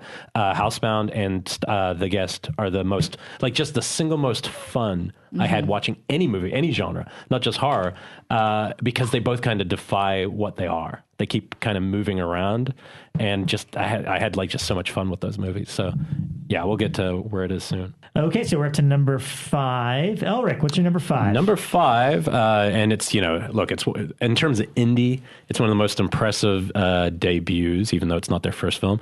The guys who were here not long ago, Starry Eyes, and it's High five, number 5 as well. Oh, it is? Oh, Yeah. so we're connecting. Nice. And where was it on you? 7 or, I mean, it's I all the had same. mine at 7. Yeah. Look, here's the thing. If this had been last year, it probably would have been 3. It's right up there. It's, the thing about it is super ambitious, and I really like that. They had more ambition than they possibly had money, and they put everything they could on the screen, and it has, like you said, a great central performance. It's about a transformation, which is rarely pulled off in horror. That's where I see it similar to the Ajani, connection. And good, good music, good yeah, soundtrack. and just some really creepy moments, and then one horror sequence right in the in that last act that's really, really horrifying and brutal and ugly. And so I mean, it really, I don't know, I feel like it earns its place. And these aren't, and when we say they're friends, these weren't people we knew before we saw this movie. Yeah, before the movie, or even, I mean, the first time I met them was on our show. Right. The first time That's I right. met them at Horror They Trivia. came recently, but again, it wasn't like somebody we knew for a long time. Yeah. They're transplants out here recently, but look, they did a great job. Everyone put what I feel like what was on screen must have felt really close to whatever they had come up with. Right. And you know what? The thing I love about having filmmakers like that on our show, I mean, even for us, it's always educational to hear about what different filmmakers do. And something that Dennis said I thought was so spot on. He's like, look, when you're limited in budget, what doesn't cost a lot of money is a really great actor just going all for it. Yeah. And that's the thing. It's like, you think about it, there's a wonderful sequence really early on in the movie where Alex kind of freaks out after an audition in a bathroom stall. And you think about it, like monetarily, what did that cost? Yeah. Nothing. Yeah. But it's a powerful moment. And that's an issue. I mean, for aspiring filmmakers out there, I thought that was a valuable lesson to learn, is that you can get a lot of bang for your buck just based on the emotion and having the right actors there. Yeah, no, I think that's a really great. that's a really good point. And the other thing I liked about it, and the reason why I think it's in number 5, is I can really relate to the world of it right now. Of course. And it's one of the best LA horror films I've ever seen, because it's about LA. If you want to know what it's really like out here. Yeah, I mean, that's unfortunately, that movie. and we're lucky not to be actors in a sense, to have to put ourselves through on display in a sense like they do. Non-stop rejection. But wherever you are, there's no easy angle in that industry, so you can identify with that wish that there was a magic ticket to get you there, and that's why I love the Faustian angle. And there haven't been a lot of great horror films with a Faustian bargain with the devil. Really, there's not a lot. That's actually At the Devil's Door starts with something like that, a little more on the nose. It's monetary, but it's a really great movie, and those guys deserve to be on the number 1 on a lot of lists. To be honest, it's one of those movies when somebody goes, "It's my number 1," I'm not at all surprised. No. It's like we up said, there. a lot of these last few are going to be that. Yeah, they're for just us. great movies. So, Bekah, Number 5 for me was Oculus. Okay. Cool. And I mean, as polarizing as it was, I was definitely on the side of the folks who really liked it. I loved how it played with reality. Those are definitely my type of movies. I like the light bulb scene where she's eating the apple, and then There's she some looks down interesting and stuff. she's eating a light bulb. Or even like the entire last half of the movie, you think it's going one way, and then it's like it pulls into the mirror and you realize that what was happening was wrong. And yeah, I liked how it played with reality. It's a smart and movie. I loved how it bounced back and forth between the different time frames. I thought that was great. So yeah, I would have loved to have had some more background of, I think it was called the Vassar Glass. But yeah, I think the one thing that stops it from being like a major classic, I feel like there's this one element, and it's just like not knowing enough about the mythology. Like it's just, hey, it's this creepy mirror. It never deepens that. And I feel like that's where somebody where maybe this is more of a director's project than a writer's. And if you had a Stephen King or someone where they would have given some depth to that might have made that scary. I think that's why actually the movie, I'm impressed by it, but I'm not scared by it, because I don't know what it is. No, and without that depth, I can't. When be it scared. came out, everybody was saying, "Oh, it left itself open for a whole franchise. This is going to be a whole series of sequels." And I question that now. I don't know if there will be an Oculus 2. I don't think so. I mean, even though that it did leave itself open, because I mean, the mirror is still hanging, and you see everybody. I don't want to blow the endings, but it left itself open. I don't think there will be, because it. Yeah, I don't think it made enough money even. I don't think it gave enough of a mythos to have a mythos. It's just, here's a mirror and some fucked up shit happens. The fucked up shit is scary and very riveting, but it didn't give enough mythos to create like a franchise around it. I think that's so important to think. Like even back when you saw movies like Waxworks, you know what I mean? Like it's the mythos and no understanding how it all works that kind of makes it work. Well, imagine Nightmare on Elm Street didn't have that scene in the boiler where the mother explained who he really is. I mean, that's the thing. You know, I mean, look, I haven't seen Oculus yet. I know it's on Netflix Instant. I'll definitely check it out. But it either could be a matter of they just wanted to keep it. Some people think, oh, it's scarier if you don't explain everything. So it could be that thing. But I really hate when anyone thinks of. I think the wrong thing to do is think franchise. You know what? You might never get to make another one. So put everything you got into that one movie and make it as great as it can be. But I guarantee you, when Relativity picked it up, they were thinking, oh, it's open ended. We can make a franchise out of it. That's studio mentality. But it really it doesn't lend itself to. It's kind of like saying, you know, it follows two. You know, what is it going to do that's different from the first one? Well, you'd have to explain. Well, I will say about It Follows. Oh my God, it's here. Run. It Follows would be easy to franchise because it's like Final Destination. It's like repetitive. Yeah. Okay. Cool. Beautiful. I can't wait to say one. So 5, Oculus. Cool. And my number 5 was Starry Eyes. So we are up to 4. And I mean, I don't know about you guys, but it was so hard to put these These are hard. in numerical order. Maybe my top Rebekah. 3 were like clear. All right. Then number 4, Elric. My number 4 was your number 5 or 6. It is The Guest. Cool. You know, there's no, I'd say for these next two well, I just spoiled it. That doesn't matter. Anyway, I've already talked about how but these are pretty interchangeable because they just were pure pleasure to watch. So, you know, starting with The Guest, there's a much more to add, except that what I loved about it was also seeing the director take such a big leap. I felt like he was making interesting movie after interesting movie, but often it didn't feel like there was a leap to becoming, and that leap between that and Your Next and everything that he'd been doing to that point, and obviously money's involved, a lot more money and everything, but the leap was so great to me that I was just super impressed, and it's such a fun movie. I wouldn't have said anything else he's really made has been fun. They're usually kind of drawn out and you know, there's parts of Your Next that are fun, but overall you don't walk away going, oh, that was fun. So there's something in this film that bottled a little bit of lightning and magic, and then I looked it up recently, and this is news that I haven't seen on nearly enough websites. Right now, he's shooting Robert Kirkman's first film. So the Walking Dead creator wrote a script and is producing and is the writer, and they're shooting it now. I've seen tweets between them, and I was like, "What? I didn't even hear about this." Wow. And it says it's for TV, so I wonder if it's a pilot. But Wingard's directing. It's the first time he hasn't worked with, obviously, his writing partner for a while. But it's Robert Kirkman's first full-length script. So I haven't even heard that on any horror sites, and I've seen their exchange. I looked it up on IMDb. It's there. So it's deserved. I mean, it really is deserved. I think Wingard's, you know, really, it's a great. And the other thing about The Guest, I'd pay so much money to see a sequel tomorrow. Oh yeah. And there aren't many movies that I feel that way about. Honestly, there aren't a lot where I like. But it doesn't need it. It doesn't need, but the character. It was just the character. The character's so good. It'd be, you know, if they did that, it'd be cool if they did follow the Terminator. How they do Terminator 2 becomes this huge movie, and it's like, but it's really good, man. That's a fun fucking movie. Yeah, and you guys will I agree with you. have a blast if you haven't seen it. Yeah. Number 4, Bekah? Number 4 for me was the Babadook. Yeah. Mr. Babadook to you. Yeah. So that one hit me at about the right time, like just when Marnie was getting to be really frustrating. Because I mean, I don't mean to say this like Elric will understand. Before she starts smacking the child. Because, you know, when you first have a kid, they're like little tiny balls and all they do is just kind of sit there and smile and giggle at you. And there's a point I've discovered where they become sentient and they start like telling you what you're doing wrong and that they don't like spaghetti and they don't want to wear purple socks. And that's when things get frustrating, because then it's suddenly like you're contending with another personality constantly. And I watched this like right as that was happening. And so it just hit me at like right a sweet spot. So, and she still is belligerent and tells me that she doesn't like spaghetti or purple socks I hope or she's whatnot. not listening. I hope you're Marty, your mom doesn't mean it. Yeah. All right. Interesting. Good. My number 4, and again, bottom line, what I said before in terms of entertainment, this is just one that I just had so much fun with.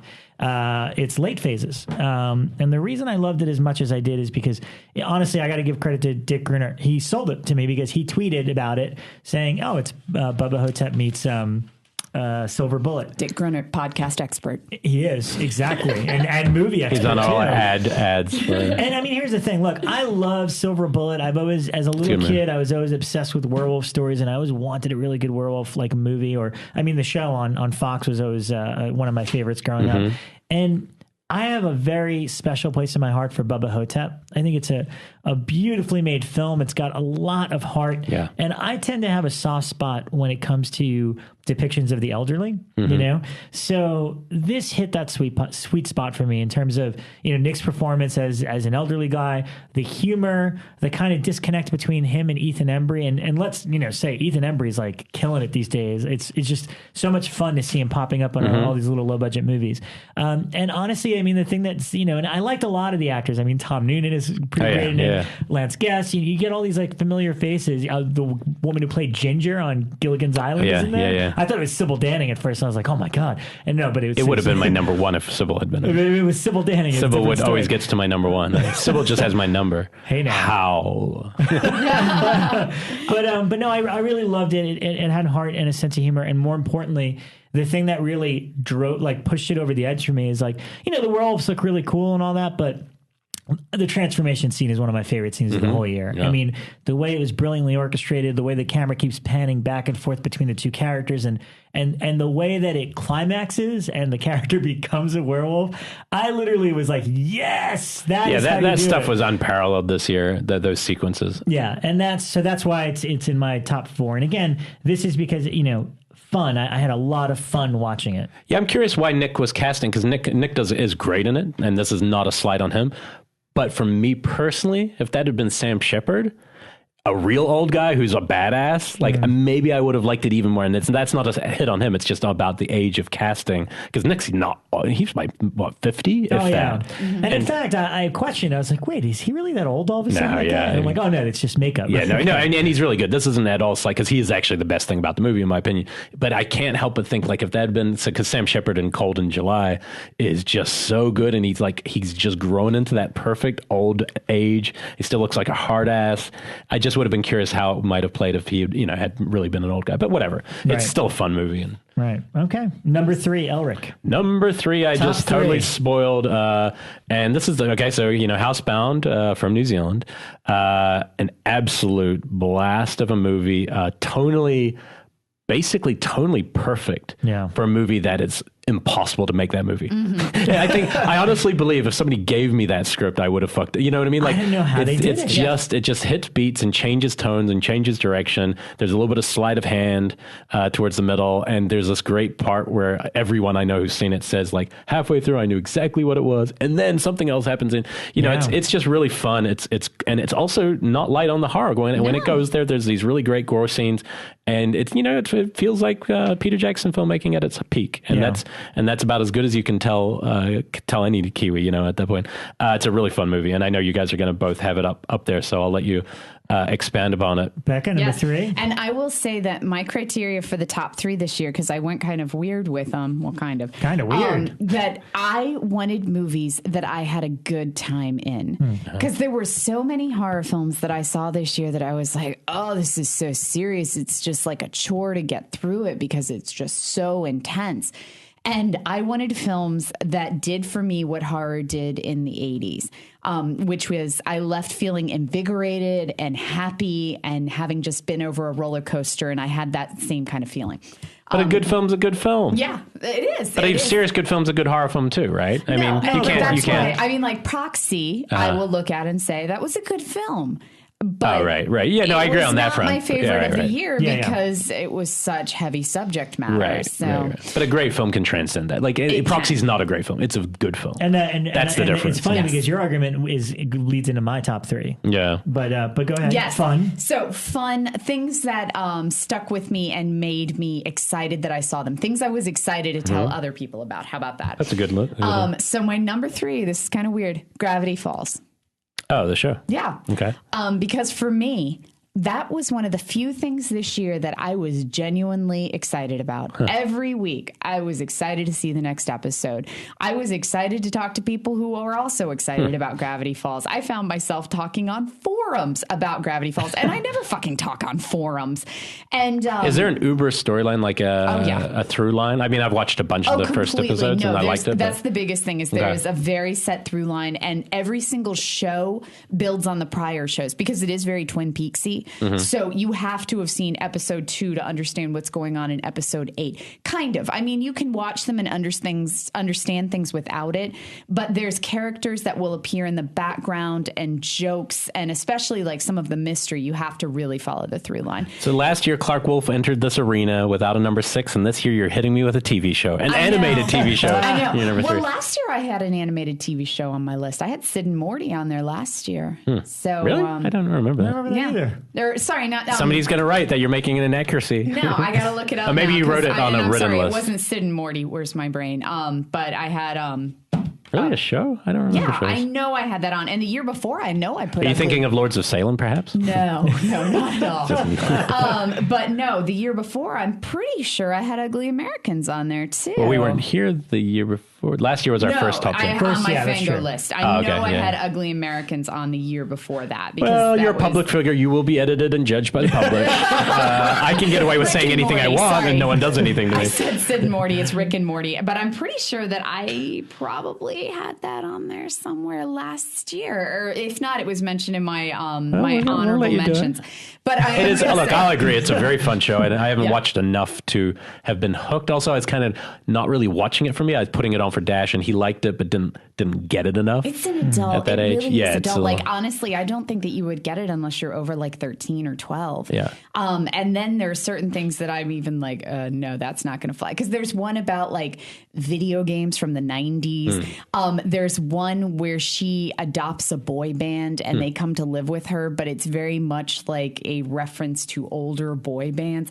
And there's one where Mabel decides that she's going to take over the Mystery Shack, but the whole thing is an allusion to like an 80s like business film, like Secret of My Success. Are any of them scary, or are they always calm? Oh no, they're all scary. They're not like, you're not going to be like, oh my gosh, peril. But they all have monsters in them. I call it like horror. I just can't believe that you're bumping It Follows for a cartoon. I don't know if we can be friends. Now credit where credit is due. Yeah. Where did you guys hear about this show? Cody Jones. Our good friend Cody Jones. Thank you. And I will also say, if I didn't put it on my list last year, Rick and Morty does deserve some mad horror props. Okay. So. I haven't heard of that one. Rick and Morty? I've talked about it on the show before. I haven't heard you. Oh my gosh. I found a blocker. You're like being married to someone when you're like, you've known them for 30 years and they talk and they are below a decibel that your ears hear anymore. Okay. Hilarious. All right, come on. Let's get through the top 3. Let's do this. All right, my number 3. I had a lot of trouble because honestly, all 3 of these would have been my number 1. But on a technical level, I picked The Sacrament, which I think a lot of people forget came out this year. Yeah, I think I was thinking that because I saw it on AFI last year, so it didn't kind of. It's kind of a bummer because I think on a technical level, it's the best movie that Ty has made. Yeah, and definitely interesting to see him tackle not necessarily a found footage, but that mockumentary thing. I think AJ's amazing in it. Yep. I think Gene Jones does amazing work. Even Joe Swanberg, everybody in it did really solid work. I know some of the flack it gets is because of how closely it's based on the Jim Jones stuff. I was not very familiar with it. So I was able to really lose myself in the movie, and I found it terrifying and really unsettling and really disturbing, and that's a true horror movie to me. Yeah. So I wanted to give it again, I think people forget that it came out this year, and I definitely did because I definitely saw it quite early. I mean, like probably October of last year. So that's a long time ago for me. Right. But yeah, no, I like that film a lot. If it wasn't in my top 10, I'd definitely honorable mention it for sure. Right. Sacrament, number 3. Number 2, Elric. Number 2 is The Babadook. Any other year, this film's definitely number 1. I'll tell you why. Like some of the things, even though I feel maybe this is similar in some ways to you, but this is a really interesting double-edged sword. The Babadook has the most franchise potential of anything. And even as a film lover, I want to see I want to see what the next director does with the Babadook and the next director. And yet the thing that makes it a masterpiece and like of modern horror for me is the fact that it is unfranchisable because of the last 15 minutes. I won't go into details. And that to me is like, there's something really ballsy and strong, and the same problems I talk about with all these movies where I'm like, oh, how great is Nightmare on Elm Street? But what a bummer that, all these things. This is not going to be that. what I could imagine this being, I could see an American remake, like Let the Right One. I could see somebody taking the story in a different direction, but the creature being same. I have no issue with that, especially if they let her do it. I don't think she will, because some of the interviews I've read, she's just like, nope, that's that movie. Now I go to the next movie. Didn't she have for something like really huge? Wonder Woman. She didn't get it. She was up for it, right? She was up for it. I don't know. I mean, look, just Jason Blum and people like that would be very smart to give her whatever she wants to do for the next thing. I just think that I definitely fall short on Friedkin, because it wasn't that it was terrifying. I could see so much of it was earned and so much of it was organic to the character. This is a character-based monster, kind of monster psychological horror film. It's hard to even explain what it really is without spoilers, so I don't want to do that. But the ending, while I watched it, like a lot of people who maybe are disappointed, I did have that initial, bummer. I want to push the horror part of it even more. But then after a few months, you go, you know what? That's a very truthful, and it makes it a better movie. And I think that's why it's playing so well with critics. I mean, I think it's across the board on a critical level. It's actually one of the best reviewed movies of the year, not just horror movies. It's like the only crossover of the year. It comes out of Australia by a woman director. If you hadn't noticed, 3 of my top 10 have been by woman directors, young women directors, and none of that's intentional. This is just a nice sign, nice sign of some change.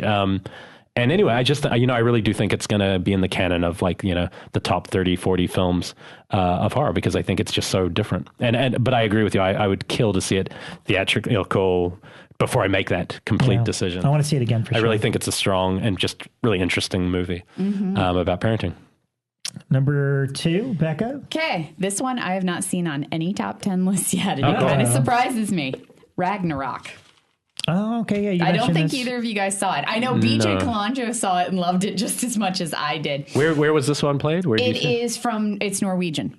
That's right. You mentioned it earlier in the show. I saw it at the Stanley Film Festival, and it did a very quiet VOD release. I mean, it's in Norwegian, so I don't think a lot of people paid attention to it. And most people saw it as an action film, but I mean, it's a giant monster kind of. But I mean, it is.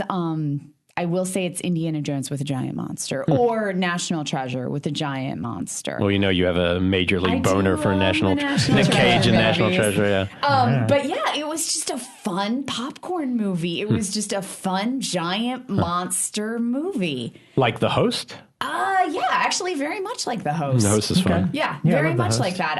I wish more people would take a look at it. Is it getting a release? It's already on VOD. It's already been released. So, I feel like I've heard the title, but I can't even think of an image that I've seen of it. It's just gotten kind of put to sleep, and it's a shame, because the only other people that I've talked to who have seen it were the people who saw it with me at Stanley. And when we saw it at Stanley, people were cheering and left excited. And the monster is CG'd, but it's CG'd well. It's better than a sci-fi film. So, and I mean, at Stanley, it was maybe it was just the environment I saw it in, but everybody was psyched about it. And then nothing happened. It just kind of quietly went to VOD, and that was it. Is it dubbed? Is it in it's actually American? It's actually in Norwegian. And so you will be reading subtitles. But I mean, it's just kind of, it's not the greatest made movie ever, but it is my favorite type of movie. It is just a fun adventure film with a giant fucking monster in it. I'm curious to see it. Speaking of ones that went to sleep, one that I forgot to mention, an honorable mention that I think we've all seen. Did you see In Fear? No, yeah, the Irish film. Yeah, I totally forgot about it. But you know what? When I think about it, again, it didn't maybe end quite as strong as it starts. But in terms of tone, that's actually one of the more effective horror films. The build-up is really, really good in that little movie that I'd forgotten. Yeah, I mean, that reminded me, I haven't seen it yet, but that movie Blood Glacier is one that I wish I saw this week. That's why I asked about the dubbing. What was the original title of that? That was I remember Blood Glacier. Brian Collins. I saw that one at Stanley too, and Blood Glacier had some cool moments, but the monsters were way too CG'd for my taste.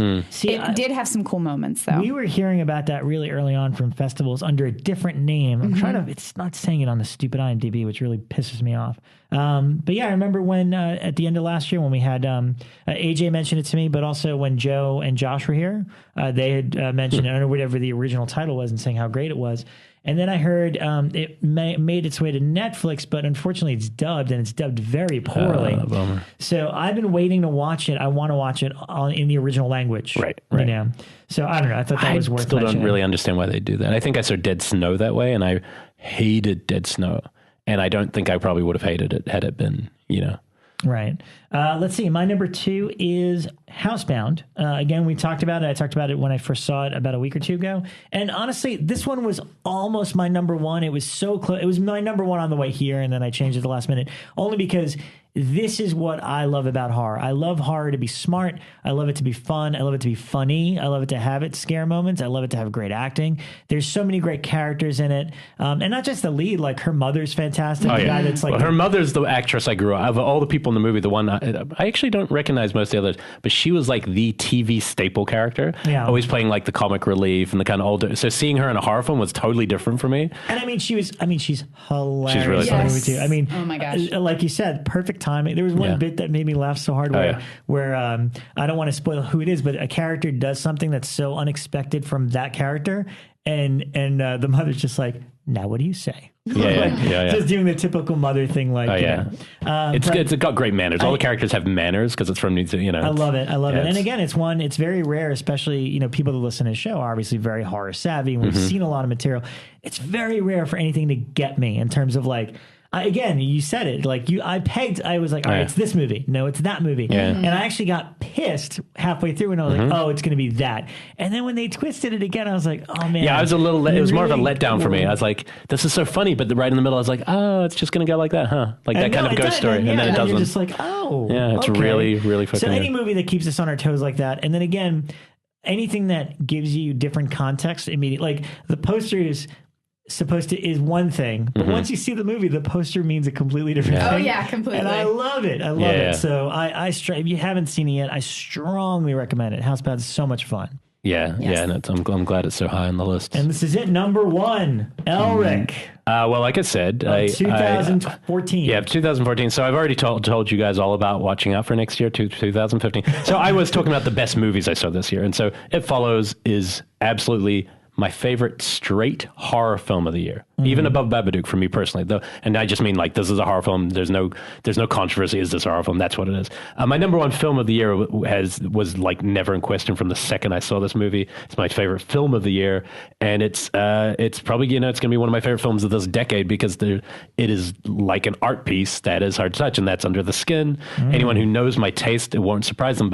And I'll tell you why, if it hasn't been brought up between us now. When you get to this movie, the last 20 minutes of it I would go so far as to say, almost feel like otherworldly and magical that when this character is kind of revealed and you see behind the veil a little bit of this character. I'm going to use these kind of obscure. I'm not going to go too specific because I want you guys to see this movie. It becomes it becomes so deep and emotional at that moment. And it switches the empathy.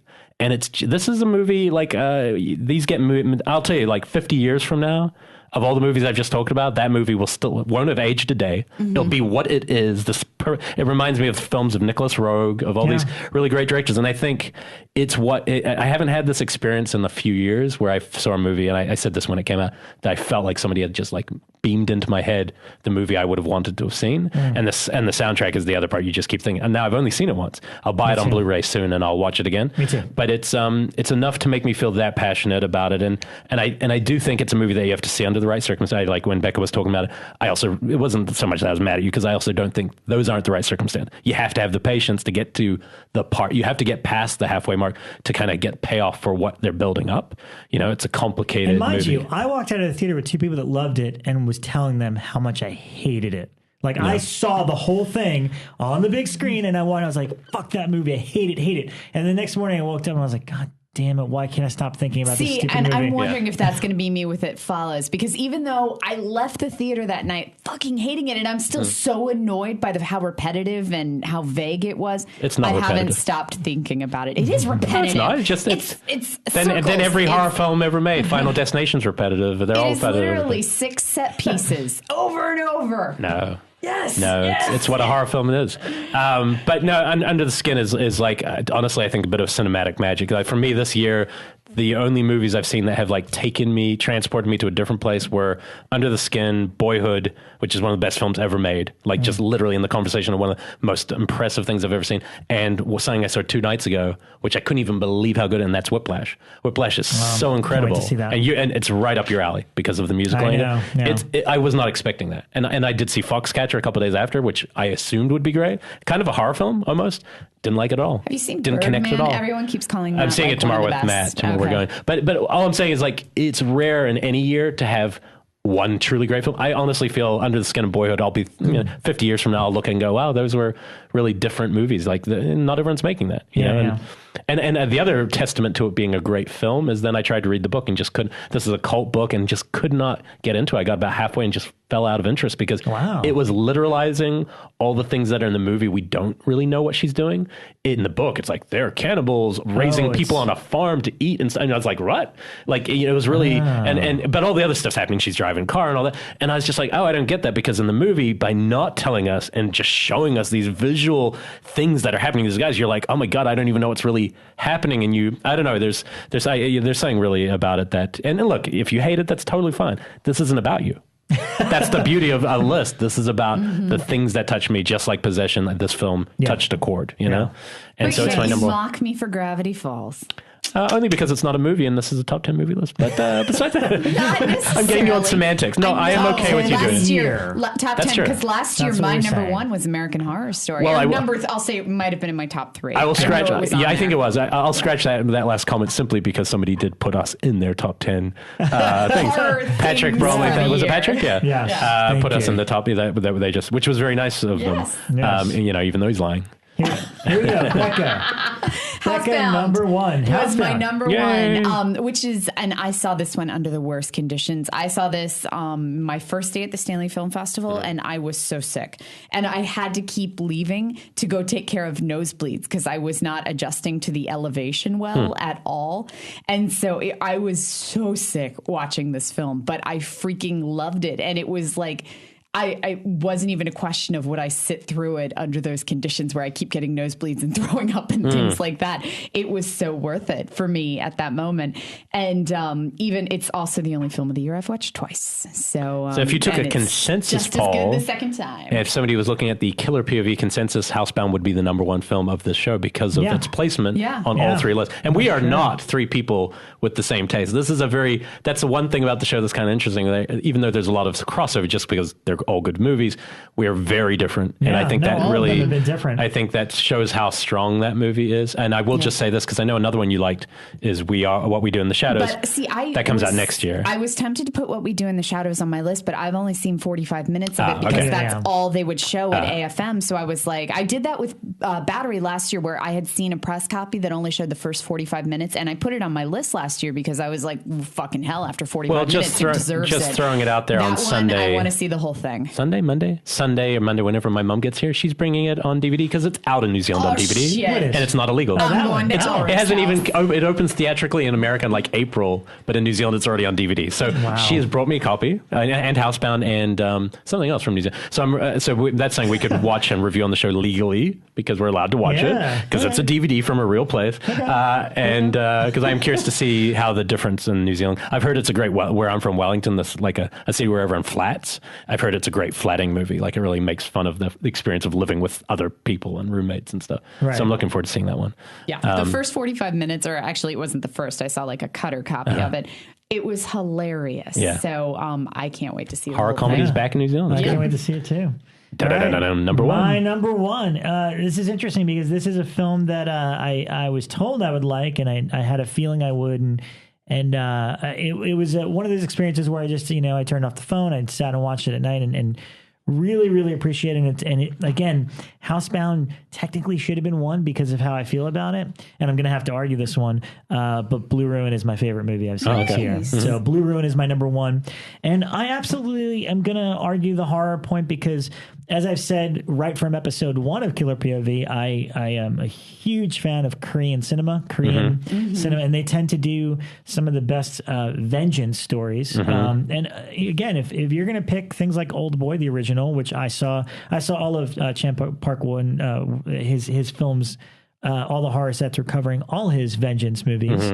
And again, Stoker was on people's lists last year. So I argue because Blue Ruin is the first film, American or indie, it's the only one that has perfectly captured the vibe and essence of a Korean movie without trying to copy it. Right. It's just an American version of that Korean revenge story. And it's simple, it's tight. Well, America used to make those, right? That's the thing. In the 70s, we made great revenge films, and then we kind of gave up on it, Yeah, and then Korea did their own thing with it, and this kind of captures that again.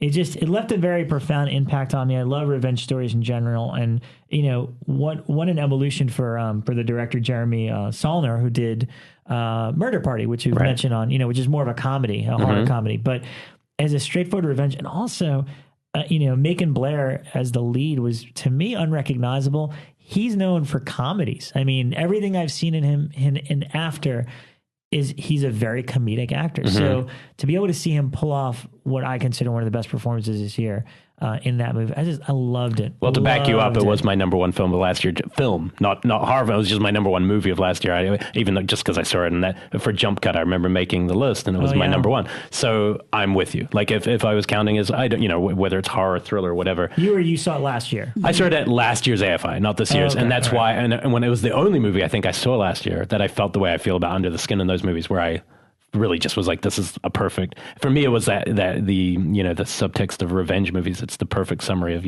bring two shovels with you if you're going to go on a quest for revenge, because it perfectly sums that up. Like it just, I've never seen a revenge film quite nail that simplicity. It's a great movie. Well, I also love, it's not, almost every revenge movie, especially the Hollywood ones, are like, oh, I'm going to go get revenge on somebody and I'm going to be really awesome at kicking ass. Oh, yeah. And the fact that he is not, he's quite terrible at it. I just liked the realism of it. Yeah. No, I'm excited. I saw a still from his new movie with Patrick Stewart as like the leader of these evil hooligans. Like Patrick Stewart as a major villain. Oh, that's right. And it's about a punk band who have to like get out of this place alive, otherwise they're going to get the shit get killed. And I just saw one still, and I was like, oh my god! Like I think it's called The Green Room or something. That's from the guy who made Blue Ruin. Yeah. Okay, cool. It's his new film, and it's got a little more money, and it was just like as soon as I saw Patrick Stewart as the main villain of this like indie kind of thriller, I was like, all right, amazing. Rock and roll. So, what a different so let's before we wrap up, I love this list because everyone was so different. I can't believe you didn't have Green Inferno on your list. We don't that's true, it didn't come out, and we don't do worst of lists. But if I had one, I'm not saying it is, but if I had one, I don't know any other trends like before we finish. This is our last show of the year for us. Obviously this was like a long year of doing a lot of this, and it's always fun, and we had a couple breaks, but it was I think the thing that got us through to the end, I know for me, was like some of the feedback we started, because if you do this in a vacuum, you just can't keep it going except for it's fun, but it's when we when we started hearing from people and seeing reviews of what we're doing that make you go, okay, cool, this is connecting to people. And and again, this is our last show. This will mark off 2 years that we've been doing this now, which is amazing. And again, in the last several months, I really appreciate that feedback from all you guys. Again, we need you as much as you need us or enjoy the show. It's like, this is, it's really special for me, Elric, and Rebekah to get together and talk about movies, and therapeutic in a sense. And again, it's a two-way street. We've seen so many great films just because you guys have told us to check them out. So much of what I watch is just because I see it on our Twitter feed, or it's posted on our Facebook page, and then, or like, today, where people that I've met through the show, like BJ, put it on their top 10 list, and then I'm like, holy shit, I need to see the Den. And doing a show like this every week, you do start to see the trends in the industry, and you start to see what you like. It becomes, you get more clarity by being forced to discuss it each time. Sometimes I wish we had more of just like the in-depth topics like we did recently, and those shows are always quite, like I really enjoyed that last show. That was one of my favorite ones we have done recently, because we had that time to just go, because sometimes it's hard because we're interviewing people. So in the new year, it'd be fun to hear from people what they, some of the things they'd like to see us go, because we've done 86 episodes. So, there'll always be new people to interview. That's not an issue, but it's also like, what are some other topics that we haven't ever fully gone into that we maybe don't even know yet? We're gonna reconvene before the new year and make our wish list of topics and guests, and try to be a little bit better in spreading things out, so that it could be a little bit different every week. Yeah, exactly. But again, I'm very thankful for everybody listening, and obviously it's fun to do this for you. And big shout out to Geek Nation for letting for us do hosting it us. here. In terms of people, Jennifer Lovely has been great. Yep. She's the awesome. one that, if you go on our Facebook and look in our notes, she listens to every episode and lists out every title that we say, so that you don't have to do that. You can actually just comb through that. So thank you, Jennifer, for doing that. We really appreciate it. John Holland, every week he does some graphics for us and listens and is a big supporter. And drove us to barbecue place when we went to. That's the thing we're forgetting. This has been a big year. Like we went to Texas, and that's something. If you run a con or a festival, that's something I'd love to do again as a group to the right place. Not so much for even doing the live thing. It's more about having a presence and meeting some people and interviewing them in the little bits. The live thing's a little weird, but Yeah, but it was still fun. No, it's fun. It was still a trip. Yeah. So. And I mean, even like when I was in Phoenix or when I was in New York for a stretch, or I did the one in West Virginia, I had people coming up and being like, I love Killer POV. That is so cool. Yeah. I swear. Oh, it happened actually 2 days ago. I was at the place with the artificial snow. And where is that, by the way? I was curious. It was in, where Studio City. It was just at a park in Studio City. Wow. But it's funny, you see someone who you kind of recognize from Twitter. You kind of don't, and we're eyeballing each other. I won't name him just in case he doesn't want to. And we're eyeballing each other. And then at the last minute, hey, you, yeah. And then we started just talking. And we literally could have talked for an hour because we just instantly started talking about horror. If you catch Elric at Jump Cut Cafe, I don't talk to him. It will take you an hour to get the hell out of there. Probably. He will talk to you for a long period of time. Blab. Yeah, I can talk. It's always very specific blab. Yeah. It's never general blab. But yeah, I mean, look, we appreciate it. Sometimes life gets in the way and it's hard to coordinate and stuff. But I'm hoping we'll get to do in 2015 more things like go to conventions together and do more live stuff. I'd love to do more stuff at Jump Cut. I mean, I think we only did like one screening this year. We did one screening. We need to do another But we did one. the right screening. It was Larry Fessenden. Oh, no, not that one. We did Blood on Satan's Claw. Which I was going to argue was not the right screening. I liked it. But the Habit one was excellent. So yeah, it was great. So thank you for listening, and keep discovering some cool films over this break. We'll be we have a couple weeks where the studio closed, and we're gonna watch other things. We're gonna watch Christmas movies, non-horror themed. I'm excited to watch Mixed Nuts in the Ref. Those are like my sacred Christmas movies. There's some big ones I've never seen. Like I don't think I've even ever seen White Christmas. I've never seen that either. I'd like to see that. It's so weird, isn't it? It's kind of boring. I shouldn't say that. Oh, come on. It's just funny that sometimes there's these huge fun. movies that you never get to. Emmett Otter's Jug Band Christmas. That's where it's Great at. one. Always makes me cry. Yeah, me too. A little bit. Have you not seen it? You need to borrow it and show it to Dash like immediately. Okay. Beautiful. What did she just say? I missed all of that. So you said like Emma, big juggernaut Christmas? I literally... Otter's Jug We Band have to show it Christmas. to your kids. Come on. It is a Jim Henson film from like my childhood, and it is literally about an otter family who decides to enter a talent show, and it's kind of like Gift of the Magi, where he has to put a hole in his mom's wash to do it, and she has to sell something to do with his dad's tools or something. Yeah, they both have to make a tremendous sacrifice to do the talent show, but neither tells each other. It's a beautiful story. You had me at Otter. There's this punk rock band from River Bottom, the River Bottom Nightmare Band, who enters, and they have the coolest songs by far. All right, I'm sorry. You'll love it. You're gonna love it. What an interesting way to end our final episode to talk about Mrs. Big Otters. Yeah, and keep your eyes peeled on our Facebook. We'll post. I mean, I know we'll still share things. Becca's got her thing on Fango. Her top 10 is going to be on Fango. Well, we can do it for icons. I'll put mine on icons. Icons again. We'll do that. I'll do just that. So there's I'll a write print it up. version of it. Yeah. And we'll still be active online. So thank you so much again, and happy holidays, guys. See you in 2015. Yeah. Exactly. Where It Follows is already the best film of the year. Thank you. Bye.